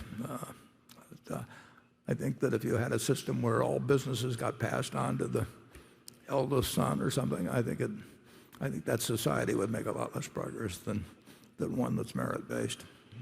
Charlie? Well, we did live in a different age. There's an old saying that the past is a very strange country. People behave quite differently there. And it was just totally different. And it was ridiculous that I cannot remember. I had 1 or 2 male teachers in my high school, but almost none. And the world has really changed. And within Berkshire, I've never seen any overt discrimination anywhere on the grounds of gender. There probably has been some, though. I mean, I'm sure that we have our share of all the peculiarities of human nature. Sure. But generally, everything is always improved. Wouldn't you agree with that? Yeah. And I think it'll keep improving. Okay, Greg. Warren, in this year's annual report, it was noted, much as it is every year, that payments of dividends by the company's insurance subsidiaries are restricted by insurance statutes and other regulations, with Berkshire's insurance operations currently allowed to declare up to $16 billion as ordinary dividends during 2018. My question here is, should we view this annual regulatory threshold for dividends as a benchmark for allowable share repurchases as well? And in the event that Berkshire wanted to buy back more stock than that or pay out even more as dividends, would there be an issue with you using capital from operations that aren't held by the insurance operations to return additional capital? With the side question here being, would the annual cash distribution from BNSF, which is held on National Indemnity's books, be excluded? Yeah, we will obviously follow the rules of the states in which were domiciled, and well, all of the rules, of course, but basically it's the state of domestication in insurance companies, and they do restrict the amount of dividends in any given year, although you could, if you wanted to, request some additional amount, but we don't ever consider that. And but repurchases, if repurchases were really attractive, we would do it in a very big way. And I wouldn't rule. There's all kinds of ways that we could arrange things to do either a very large acquisition, which is what I would, or a very large repurchase, which I don't think is probably in the cards, just because of the way our stock trades, not because we wouldn't like it at a large discount. So Charlie and I, we've got the appetite, and we've got a lot of cash, but we could have a lot more cash. We could make any deal of even one of a very large size. We could make anything that came along. We could work out how to get it done. We would have. We're not going to be doing this, but we would have partners who would come in and give us a preferential part of a partnership. That's not going to happen in all probability. But there's a lot of things that we could do. So don't rule out anything based on statutory limitations of distributions from insurance companies. And we could get special permissions to we can declare bigger dividends. We are not. You should not assume that we're constrained by the laws of nature to the amount that we can take out under the statutes now. Okay, station 7. Hi, Warren and Charlie. Thank you for everything. I'm David from Kingo Global, an investment manager in Shanghai. I've been here for 8 years. If investment's a sport in Olympics, you are our champion team. So my question is, facing the fast-growing machine intelligence, how would you see the new competition impact the capital allocation productivity in the future? For Charlie, what is the first principle of capital allocation from general economic interest points of view? Thank you. Well, 2 questions. Machine intelligence. I'm afraid the only intelligence I have is being provided by something that's not a machine. And I don't think I'm going to learn machine intelligence. If you asked me how to beat the game of Go with my own intelligence, I couldn't do it. And I think it's too old for me to learn computer science. Generally, I think that the machine intelligence has worked. After all, a machine now can beat the best human player of Go. But I think there's more hype in that field than there is probable achievement. So I don't think the world is going to be changed that much by machine intelligence. Some, but not hugely. And what was the other question? Well, one was machine intelligence. I think he was getting a capital allocation. Oh, yeah. Well, that's such a general question. Generally speaking, we're always trying to get the best,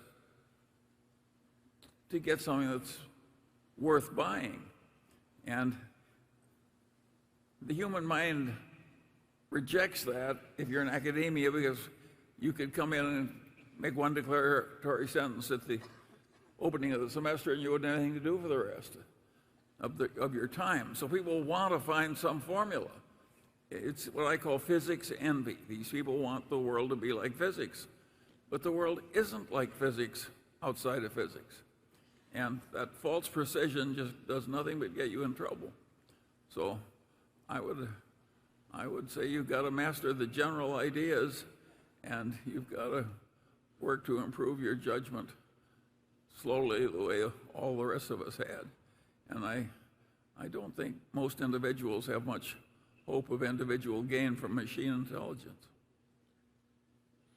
No, I don't think that. I'm impressed when machines beat Go or something of the sort, or even win the chess or whatever it may be. I don't really think they bring much to the table in terms of capital allocation or investing. And I may be missing something entirely. Maybe I'm just blind to what's out there.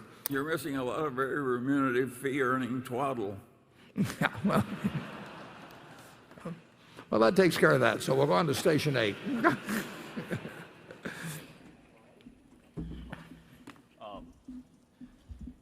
Dear Mr. Buffett and Mr. Munger, thank you very much for hosting the meeting. It's truly been remarkable. Thank you. My name is Yan, and I'm a partner at Tiger Brokers, a leading electronic brokerage firm from China. Let me rephrase that. So, I and my colleagues flew half away from the globe with IT and fan talks to be here, and then it's honored, just like everyone else in the stadium, we're honored to be here. My question is, you mentioned earlier that investors don't really have to be struggling in picking the right stocks. They would do well in picking probably the right market or the right country. China is the second largest economy and probably has the biggest growth potential. Just by passively weighting a portfolio, by passively evaluating a portfolio, US investors are significantly underweighting China. So in your opinion, what are stopping the investors from investing in China? Thank you. Well, I think the answer is that you're absolutely right, that American investors are missing China, and they're missing it because it's a long way away. It looks different. They're not used to it. It's complicated. The headlines confuse them. In other words, it just looks too hard sitting in Omaha to outsmart the Chinese market. But I think you're absolutely right. It's where they should be looking. Okay. Ken, we've actually had a couple of investments in China. We've done pretty well, but there were, well, if you go back a number of years, one of the Berkshire, in terms of getting a lot of money into something, many billions, and we have to get billions into things to move any kind of a needle. That can be tougher in markets that you're unfamiliar working in, and it's difficult under any circumstances. But accumulating a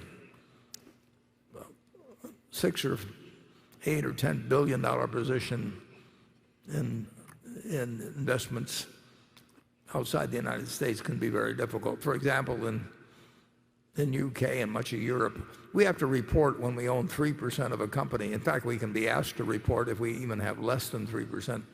That really gets very tough when we get a bunch of followers and a lot of publicity that probably isn't deserved in terms of what we're doing in the markets and everything. So some of the problems are just by the nature of our size. It would be it'd be a lot easier for running smaller fund. PetroChina, we managed to get a very big position, but the government owned 90% of it. So we bought 14% of what the government didn't own, but it was still only 1.4% of the company. But Charlie actually keeps pushing me to do more in China, and we've tried a couple of times actually. And there was one operation that we got involved in. Well, you did so poorly the first time. You put in 200,000 and got about $2 billion. So yeah. Wasn't encouraging enough. Okay, station 9. My name is Dr. Sherman Silber. I'm an infertility doctor from St. Louis, and I have been a shareholder and coming to this meeting for 23 years, and I want to thank you very much for making my grandchildren very rich.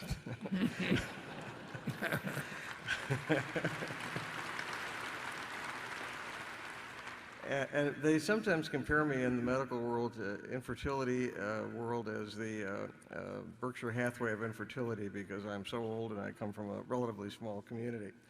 But I'm wondering about your interest in not just Apple, but all of the tech stocks like Amazon and Google, because you've avoided them, you stated in the past, because they're complicated, you should stick with something you understand. On the other hand, Amazon and Google have what you call a very durable competitive advantage. They really hardly have any competitor.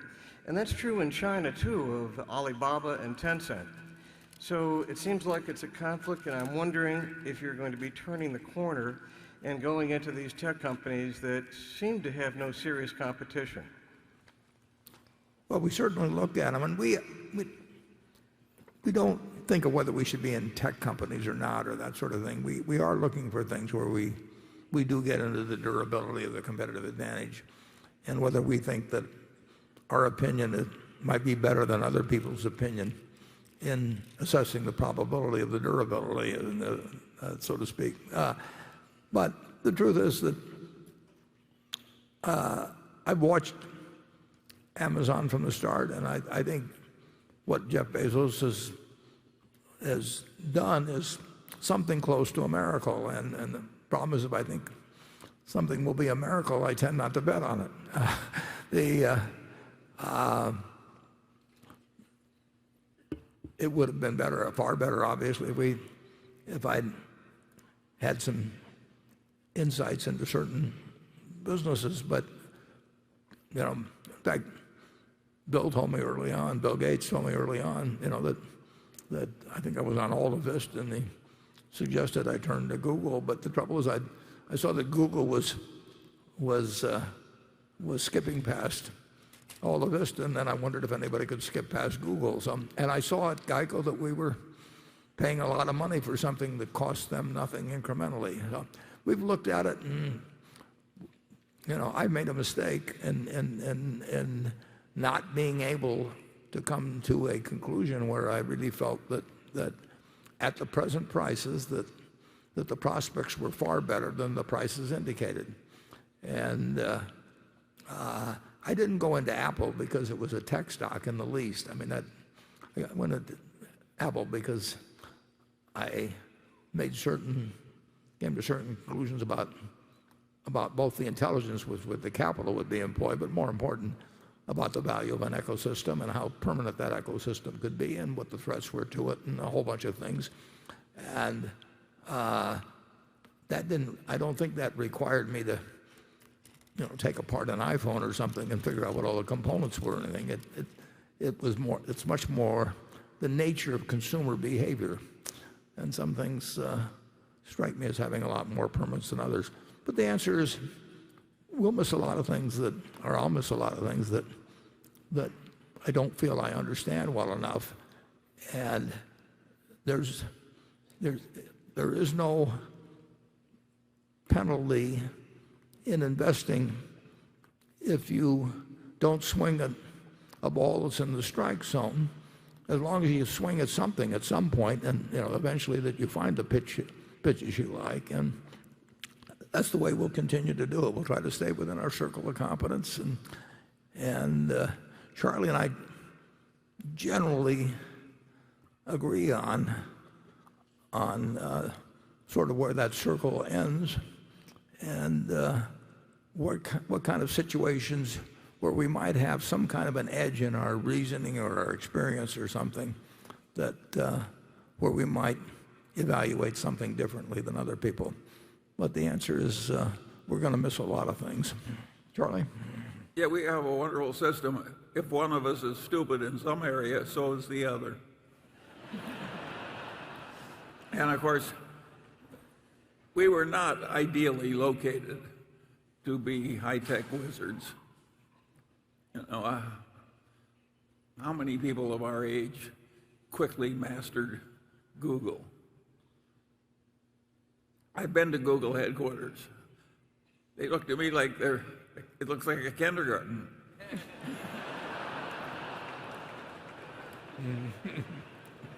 A very rich kindergarten. Yes.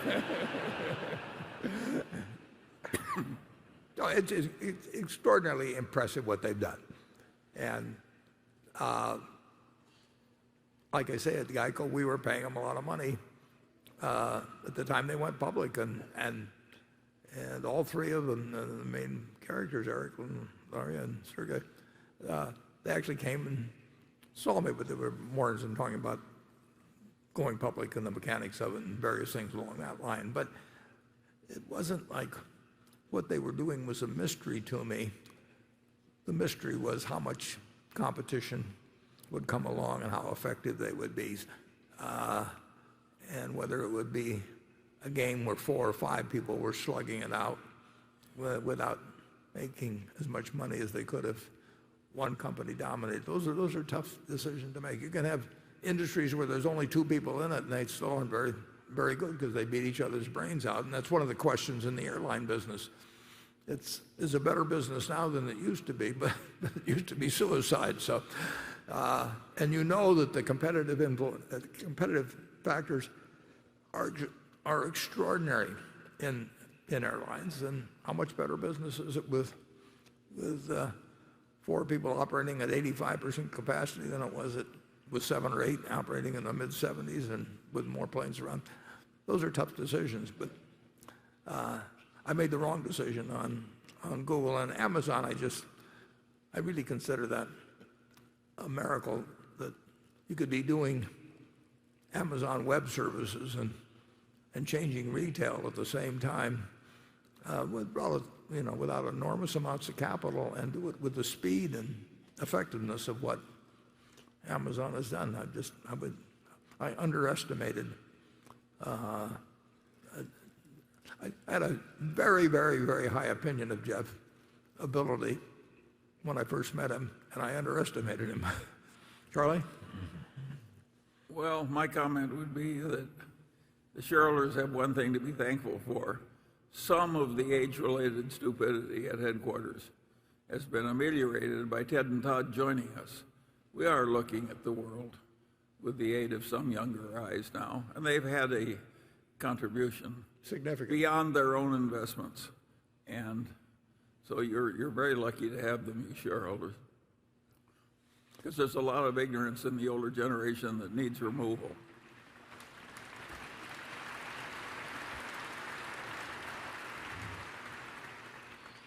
Okay, station 10. Hi, good afternoon. Good afternoon, Warren. Good afternoon, Charlie. And my name is Yu Jun. I come from China, and I work for Hengtian Caifu Family Office. And we are serving high-worth individual clients in China. And you two will be my dream customer. I know your shareholder, Bill Gates, has a family office, which helping his wealthy. So my question is, do you have a family office? And what can we know what they do, anything for you? And if not, are you planning to have a family office in the future? We already have a family office. It's sitting right here. Yeah. We would be the last guys in the world to have a family office, actually. There are a lot of them around, but it's not something that fit the Munger family or the Buffett family. Charlie, you have anything? Oh, no. Okay, we'll do one more. Station 11. Hi, Warren, Charlie. My name is Adam Mead, Mead Capital Management from Derry, New Hampshire. In the past, you have touched on certain compensation arrangements with key executives. Could you please provide some specific examples of compensation arrangements within Berkshire that speak to incentivizing good behavior while not penalizing the manager for size or the relative ease or difficulty of the business or industry? Thank you. Well, that is a very, very good question and a very, very tough question because some of our He really doesn't want to answer. well, some of our managers, no, some of our managers are in businesses that are just much easier. I mean, we bought into a variety of businesses. People are obviously influenced by what pay arrangements are elsewhere. It wouldn't be human if they weren't. And trying to come to the right answer when you have different degrees of capital intensity, very different degrees of basic profitability, and how much you scale up based on size, because there is an incentive to grow businesses. Usually if businesses get much larger, everybody from the CEO down expects to earn more money for something where they really bring the same amount of intensity and work and ability to it. It is really a tough question. I think that if you engage compensation consultants at public companies, which they all do, they're going to recommend things that cause them to have CEOs recommend them to other companies. It's just you're working against human nature when you have an arrangement like that. I would say that we have obviously kept a very, very, very high percentage of the managers that we hope to have stay with us. In fact, just about 100%. And I think people do like to make their own decisions. They do like recognition. You know, most people respond. They like doing a good job, and they like the fact that we understand it, and compensation's part of that. But it's not the whole thing. I wish I could give you some precise formulas, but there aren't any. We really don't, Warren. What? It's an advantage at Berkshire to keep our individual deals private. There would be no advantage to just publishing them all. No, we're not going to do that. No, of course not. So what we're saying, he makes all those decisions personally. He's got every formula in the book, and he keeps them all private. That's our system. Well, we do. We publish what the directors are paid. We publish what we have to, yes. Yeah. Okay, it's 3:30 now. We're going to reconvene at 3:45. Charlie and I, we love the fact that our partners basically turn out for this. So we thank you for coming. I hope you've had a good time, both at the meeting and in Omaha, and we look forward to seeing you again next year. Thanks. We're going to move it right along. A little gun jumping here.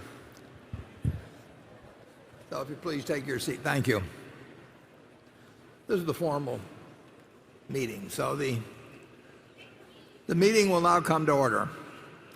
I am Warren Buffett, Chairman of the Board of Directors of the company, and I welcome you to this 2018 annual meeting of shareholders.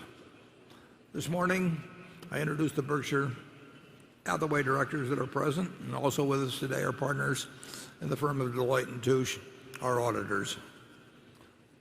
Jennifer Tonis is Assistant Secretary of Berkshire Hathaway. She will make a written record of the proceedings. Becky Amick has been appointed Inspector of Elections at this meeting, and she will certify to the count of votes cast in the election for directors and the motion to be voted upon at the meeting.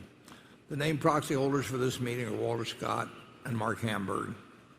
Does the Assistant Secretary have a report of the number of Berkshire shares outstanding, entitled to vote, and represented at the meeting?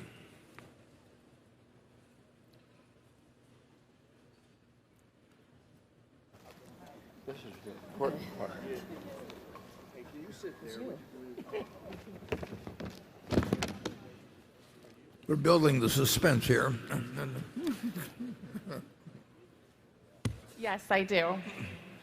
As indicated in the proxy statement that accompanied the notice of this meeting that was sent to all shareholders of record on March 7, 2018, the record date for this meeting, there were 748,347 shares of Class A Berkshire Hathaway common stock outstanding, with each share entitled to one vote on motions considered at the meeting, and 1,344,969,701 shares of Class B Berkshire Hathaway common stock outstanding, with each share entitled to 1/10,000th of one vote on motions considered at the meeting.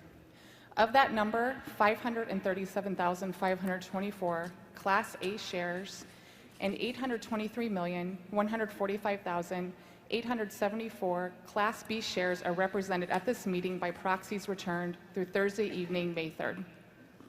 Thank you. That number represents a quorum, and we will therefore directly proceed with the meeting. First order of business will be a reading of the minutes of the last meeting of shareholders. I recognize Mr. Walter Scott, who will place a motion before the meeting. I move that the reading of the minutes of the last meeting of shareholders be dispensed with and the minutes be approved. Do I hear a second? I second the motion. The motion has been moved and seconded. We will vote on this motion by voice vote. All those in favor say aye. Aye. Opposed? The motion is carried. The next item of business is to elect directors. If a shareholder is present who did not send in a proxy or wishes to withdraw a proxy previously sent in, you may vote in person on the election of directors and other matters to be considered at this meeting. Please identify yourself to one of the meeting officials in the aisles so that you can receive a ballot. I recognize Mr. Walter Scott to place a motion before the meeting with respect to the election of directors. I move that Warren Buffett, Charles Munger, Greg Abel, Howard Buffett, Stephen Burke, Susan Decker, William Gates, David Gottesman, Charlotte Guyman, Ajit Jain, Thomas Murphy, Ron Olson, Walter Scott, and Merle Whitmer be elected as directors. Is there a second? I second the motion. It has been moved and seconded that Warren Buffett, Charles Munger, Gregory Abel, Howard Buffett, Stephen Burke, Susan Decker, William Gates, David Gottesman, Charlotte Guyman, Ajit Jain, Thomas Murphy, Ronald Olson, Walter Scott, and Merrill Whitmer be elected as directors. Are there any other nominations or any discussion? The nominations are ready to be acted upon. If there are any shareholders voting in person, they should not now mark their ballots on the election of directors and deliver their ballots to one of the meeting officials in the aisles. Ms. Amick, when you are ready, you may give your report. My report is ready. The ballot of the proxy holders in response to proxies that were received through last Thursday evening cast not less than 605,906 votes for each nominee.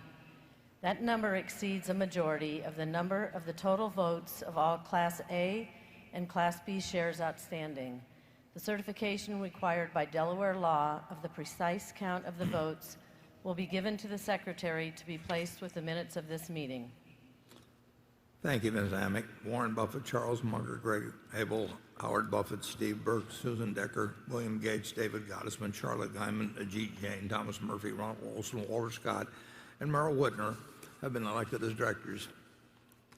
The next item of business is a motion put forth by Frida Cathcart on behalf of shareholder Marcia Sage. The motion is set forth in the proxy statement. The motion requests that the company provide a report reviewing the company's policies, actions, plans, and reduction targets related to methane emissions from all operations. The directors have recommended that the shareholders vote against the proposal. I will now recognize Ms. Cathcart to present the motion. To allow all interested shareholders to present their views, I ask that the representative of Baldwin Brothers limit the presentation of the motion to 5 minutes.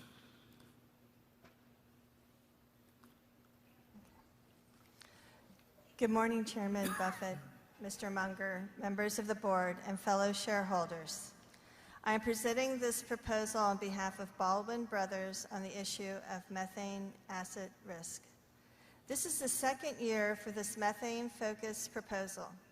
Last year, 10% of shareholders approved of it. Methane asset risk is a serious financial safety and environmental issue across the entire natural gas supply chain. The failure of a gas injection well at Southern California Gas Aliso Canyon Storage Facility in Los Angeles revealed major vulnerabilities in the maintenance and safety of natural gas facilities. In that situation, cleanup and containment costs have soared to close to $1 billion. Governor Jerry Brown of California has threatened to shut down the facility. Berkshire Hathaway owns the largest interstate natural gas pipeline system in the United States. It has natural gas storage, distribution, and transportation facilities that may face similar safety risks through the Northern Natural Gas Company, Kern River Gas, and Mid-American Energy Corporations. On an environmental front, research indicates methane leaks could erase the climate benefits of reducing coal use to meet internationally agreed upon climate change targets. Methane emissions have an impact on global temperature of roughly 84 times that of CO2 over a 20-year period. Berkshire is a voluntary member of the EPA's Methane Challenge and One Future Emissions Intensity Commitment Framework, and should be applauded for reducing its leakage rates to below the 1% target along its value chain. Since this framework is a cost-effective versus prescriptive approach, shareholders would like to understand if this cost-effective approach employed at Berkshire is sufficient maintenance and enhanced disclosure should help mitigate the potential for these financial and regulatory risks. In closing, we think it prudent that Berkshire Hathaway issue a report reviewing and disclosing the company's specific best practices, policies, and safety standards for methane assets and required upgrade costs to facilities to mitigate potential business risks. The report would make it easier for investors, customers, and regulators to understand Berkshire's overall approach to managing methane emissions and risks. Thank you for your consideration. Ms. Cathcart, could you help me out? Are there some other people there to speak? I can't quite see from here. No, there are no other shareholders who wish to speak on this issue. There's nobody behind me to speak. Did you get that, Charlie? No. Greg, could we put up slide 1, and then if somebody will give Greg a microphone, I'd be helpful. He could elaborate some on this chart and what else we're doing. Thanks, Warren, and appreciate the comments there. What we've prepared here is in response to the proposal. It demonstrates the One Future Initiative goal as it was highlighted. They'd like to see our pipelines operating by 2025 at a 1% throughput, or a loss of throughput at 1%. I'm happy to report, as the slide shows, that in 2017 our throughput loss was 0.046%, 20 times better than the request in 2025. Thank you. It's a great compliment to our operating team. Obviously, they take the issue, as it's been highlighted, very seriously. I would also add, as it was noted, we're part of the EPA program where we report on a voluntary basis. Our practices are disclosed and reviewed by the EPA and additionally added on our website. Accordingly, I strongly feel we're getting the results in disclosing the appropriate information. Thank you. Yeah, and thanks, Greg. And Ms. Cathcart, we are on the same we're on the same side you are on this, basically. We just are not. We're not looking for ways to conduct more studies and prepare reports that may cost us money and generate more reports and all of that. But I can tell you two things. This is something that is reported to the board of directors of Berkshire Hathaway Energy quarterly, and I'm on that board, and we believe in achieving the same ends, and we think Berkshire Hathaway Energy is both sensitive and effective, sensitive to and effective in reducing methane emissions. So if I think we're now ready, the motion is now ready to be acted upon. If there are any shareholders voting in person, they should now mark their ballots on the motion and deliver their ballot to one of the meeting officials in the aisles. Ms. Amick, when you're ready, you may give your report. My report is ready. The ballot of the proxy holders in response to proxies that were received through last Thursday evening cast 48,040 votes for the motion and 558,640 votes against the motion. As the number of votes against the motion exceeds a majority of the number of votes of all Class A and Class B shares properly cast on the matter, as well as all votes outstanding, the motion has failed. The certification required by Delaware law of the precise count of the votes will be given to the Secretary to be placed with the minutes of this meeting. Thank you, Ms. Amick. The proposal fails. The next item of business is a motion put forth by shareholder Frida Cathcart. The motion is set forth in the proxy statement. The motion requests that Berkshire adopt a policy to encourage more Berkshire subsidiary companies to issue annual sustainability reports. I will now recognize Frida Cathcart to present the motion, and to all interested shareholders to present their views, I ask her to limit her remarks to 5 minutes. You have the floor, Ms. Cathcart. Thank you so much. It is a privilege to be here, and a privilege I can give thanks to my grandfather, James Cathcart, who started out in the mailroom of Gen Re and worked himself up through the company to become the chair of Gen Re. During that time, he accumulated a lot of Gen Re stock, which he bestowed generously upon his family. And when he did so, he encouraged the members of his family to do good and to pay it forward, to do something that would make a difference in the world and in our communities. For my father, he did so by being philanthropic with educational institutions, with the theory that if you give a person a fish, you feed them for a day, but if you teach them to fish, you feed them for a lifetime. My focus has been on the environment, with the thought that when people fish, it would be nice if they were able to eat the fish. I want to take this opportunity to clarify my proposal about the sustainability reports and put the emphasis on the word encourage. It is evident that Berkshire Hathaway's management of allowing the subsidiaries to work without getting mandates from you is being very successful, and I wouldn't recommend changing it. You're doing a great job. Please keep it up. But I do think that there's something to be said to encourage them and support them in many ways you already are. There is a high level of interest from investors and the public in corporate social responsibility. 1/5 of investments are based on socially responsible investment strategies. And back in 2012, I found an article by Planet Earth Herald where they wrote, "When Warren Buffett talks, people listen. He is now talking about the environment.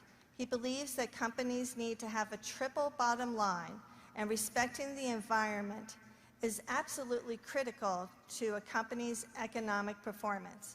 In times," this is a direct quote from you, Mr. Buffett, "in times such as these, a company must invest in the key ingredients of profitability, its people, communities, and the environment."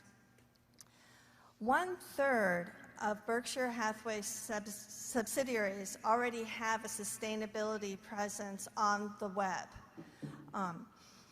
And one of them is Berkshire Energy, that has the acronym RESPECT, RESPECT, which stands for responsibility, efficiency, stewardship, performance, communication, and training.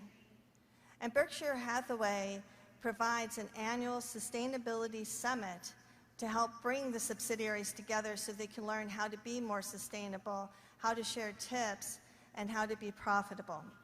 And that's excellent. But when I tried to find a web presence about the Sustainability Summit, I wasn't able to find it. And that's where I think that we can do a better job in Berkshire Hathaway when it comes to communication with our shareholders and with the outside world about the good work that we're doing. A simple solution to that would be to create a link on the Berkshire Hathaway website to sustainability that people could click on and go and find out about initiatives like the Sustainability Summit. And from there, perhaps, they could click on to go to the subsidiaries that have a web presence about sustainability to see what they're doing. And doing so, we give a window to the world where they can see what we're doing to make a difference that might inspire other corporations to follow the example. Or perhaps a college student working on a paper would read about it and think that that is a good business model, that that's something that he wants to bring forward when he goes into his career. There is a Facebook page called Berkshire Hathaway Sustainability that will be available for shareholders in the outside world to look at, to see research, and to encourage each other to learn how we can support sustainability practices. And that is available now. I greatly appreciate this opportunity to speak with you today and to clarify what my proposal is. And I do greatly applaud and appreciate all the work that you're doing on behalf of our corporation and the world. Thank you so much. And thank you.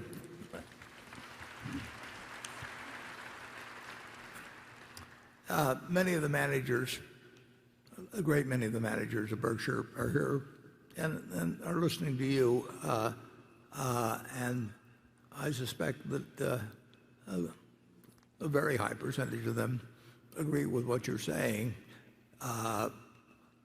What they do in terms of web pages and so on, in our view, is basically up to them. But I can tell you that one leading proponent, as you mentioned, was Greg Abel, who until recently was running Berkshire Hathaway Energy and now is vice chairman. And Greg may want to say a few words on this too.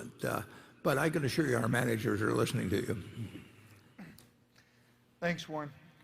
Yeah, we do everything that was touched on. I'll just maybe add a few points for our shareholders. Obviously, sustainability is a priority for Berkshire and each of our operating subsidiaries. It was highlighted that a number of them have sustainability reports, but I would go beyond that. If you go to our various companies' websites, you'll see specific actions they're taking relative to sustainability. So it may not be summarized in a specific report, but that type of information is available. I can also add that when you think of the Berkshire Hathaway Energy Corporation, we're trying to lead by example with support from Warren, Charlie, Walter Scott. I'm happy to report, if you look at where our energy production is right now at the end of 2017, 50% of our energy that is produced and consumed by our customers comes from renewable energy. That's something we're strongly communicating across the U.S. and globally as an example of what can be done in our industry. And I'm happy to report by the end of 2021, 100% of the energy utilized by our customers can be met through renewable energy in Iowa. So I understand the concept of sustainability. We're working across our organizations to share best practices, but as Warren highlighted, it really resides in each of our companies. But it will be encouraged, and you'll continue to see great results. Thank you. Thank you.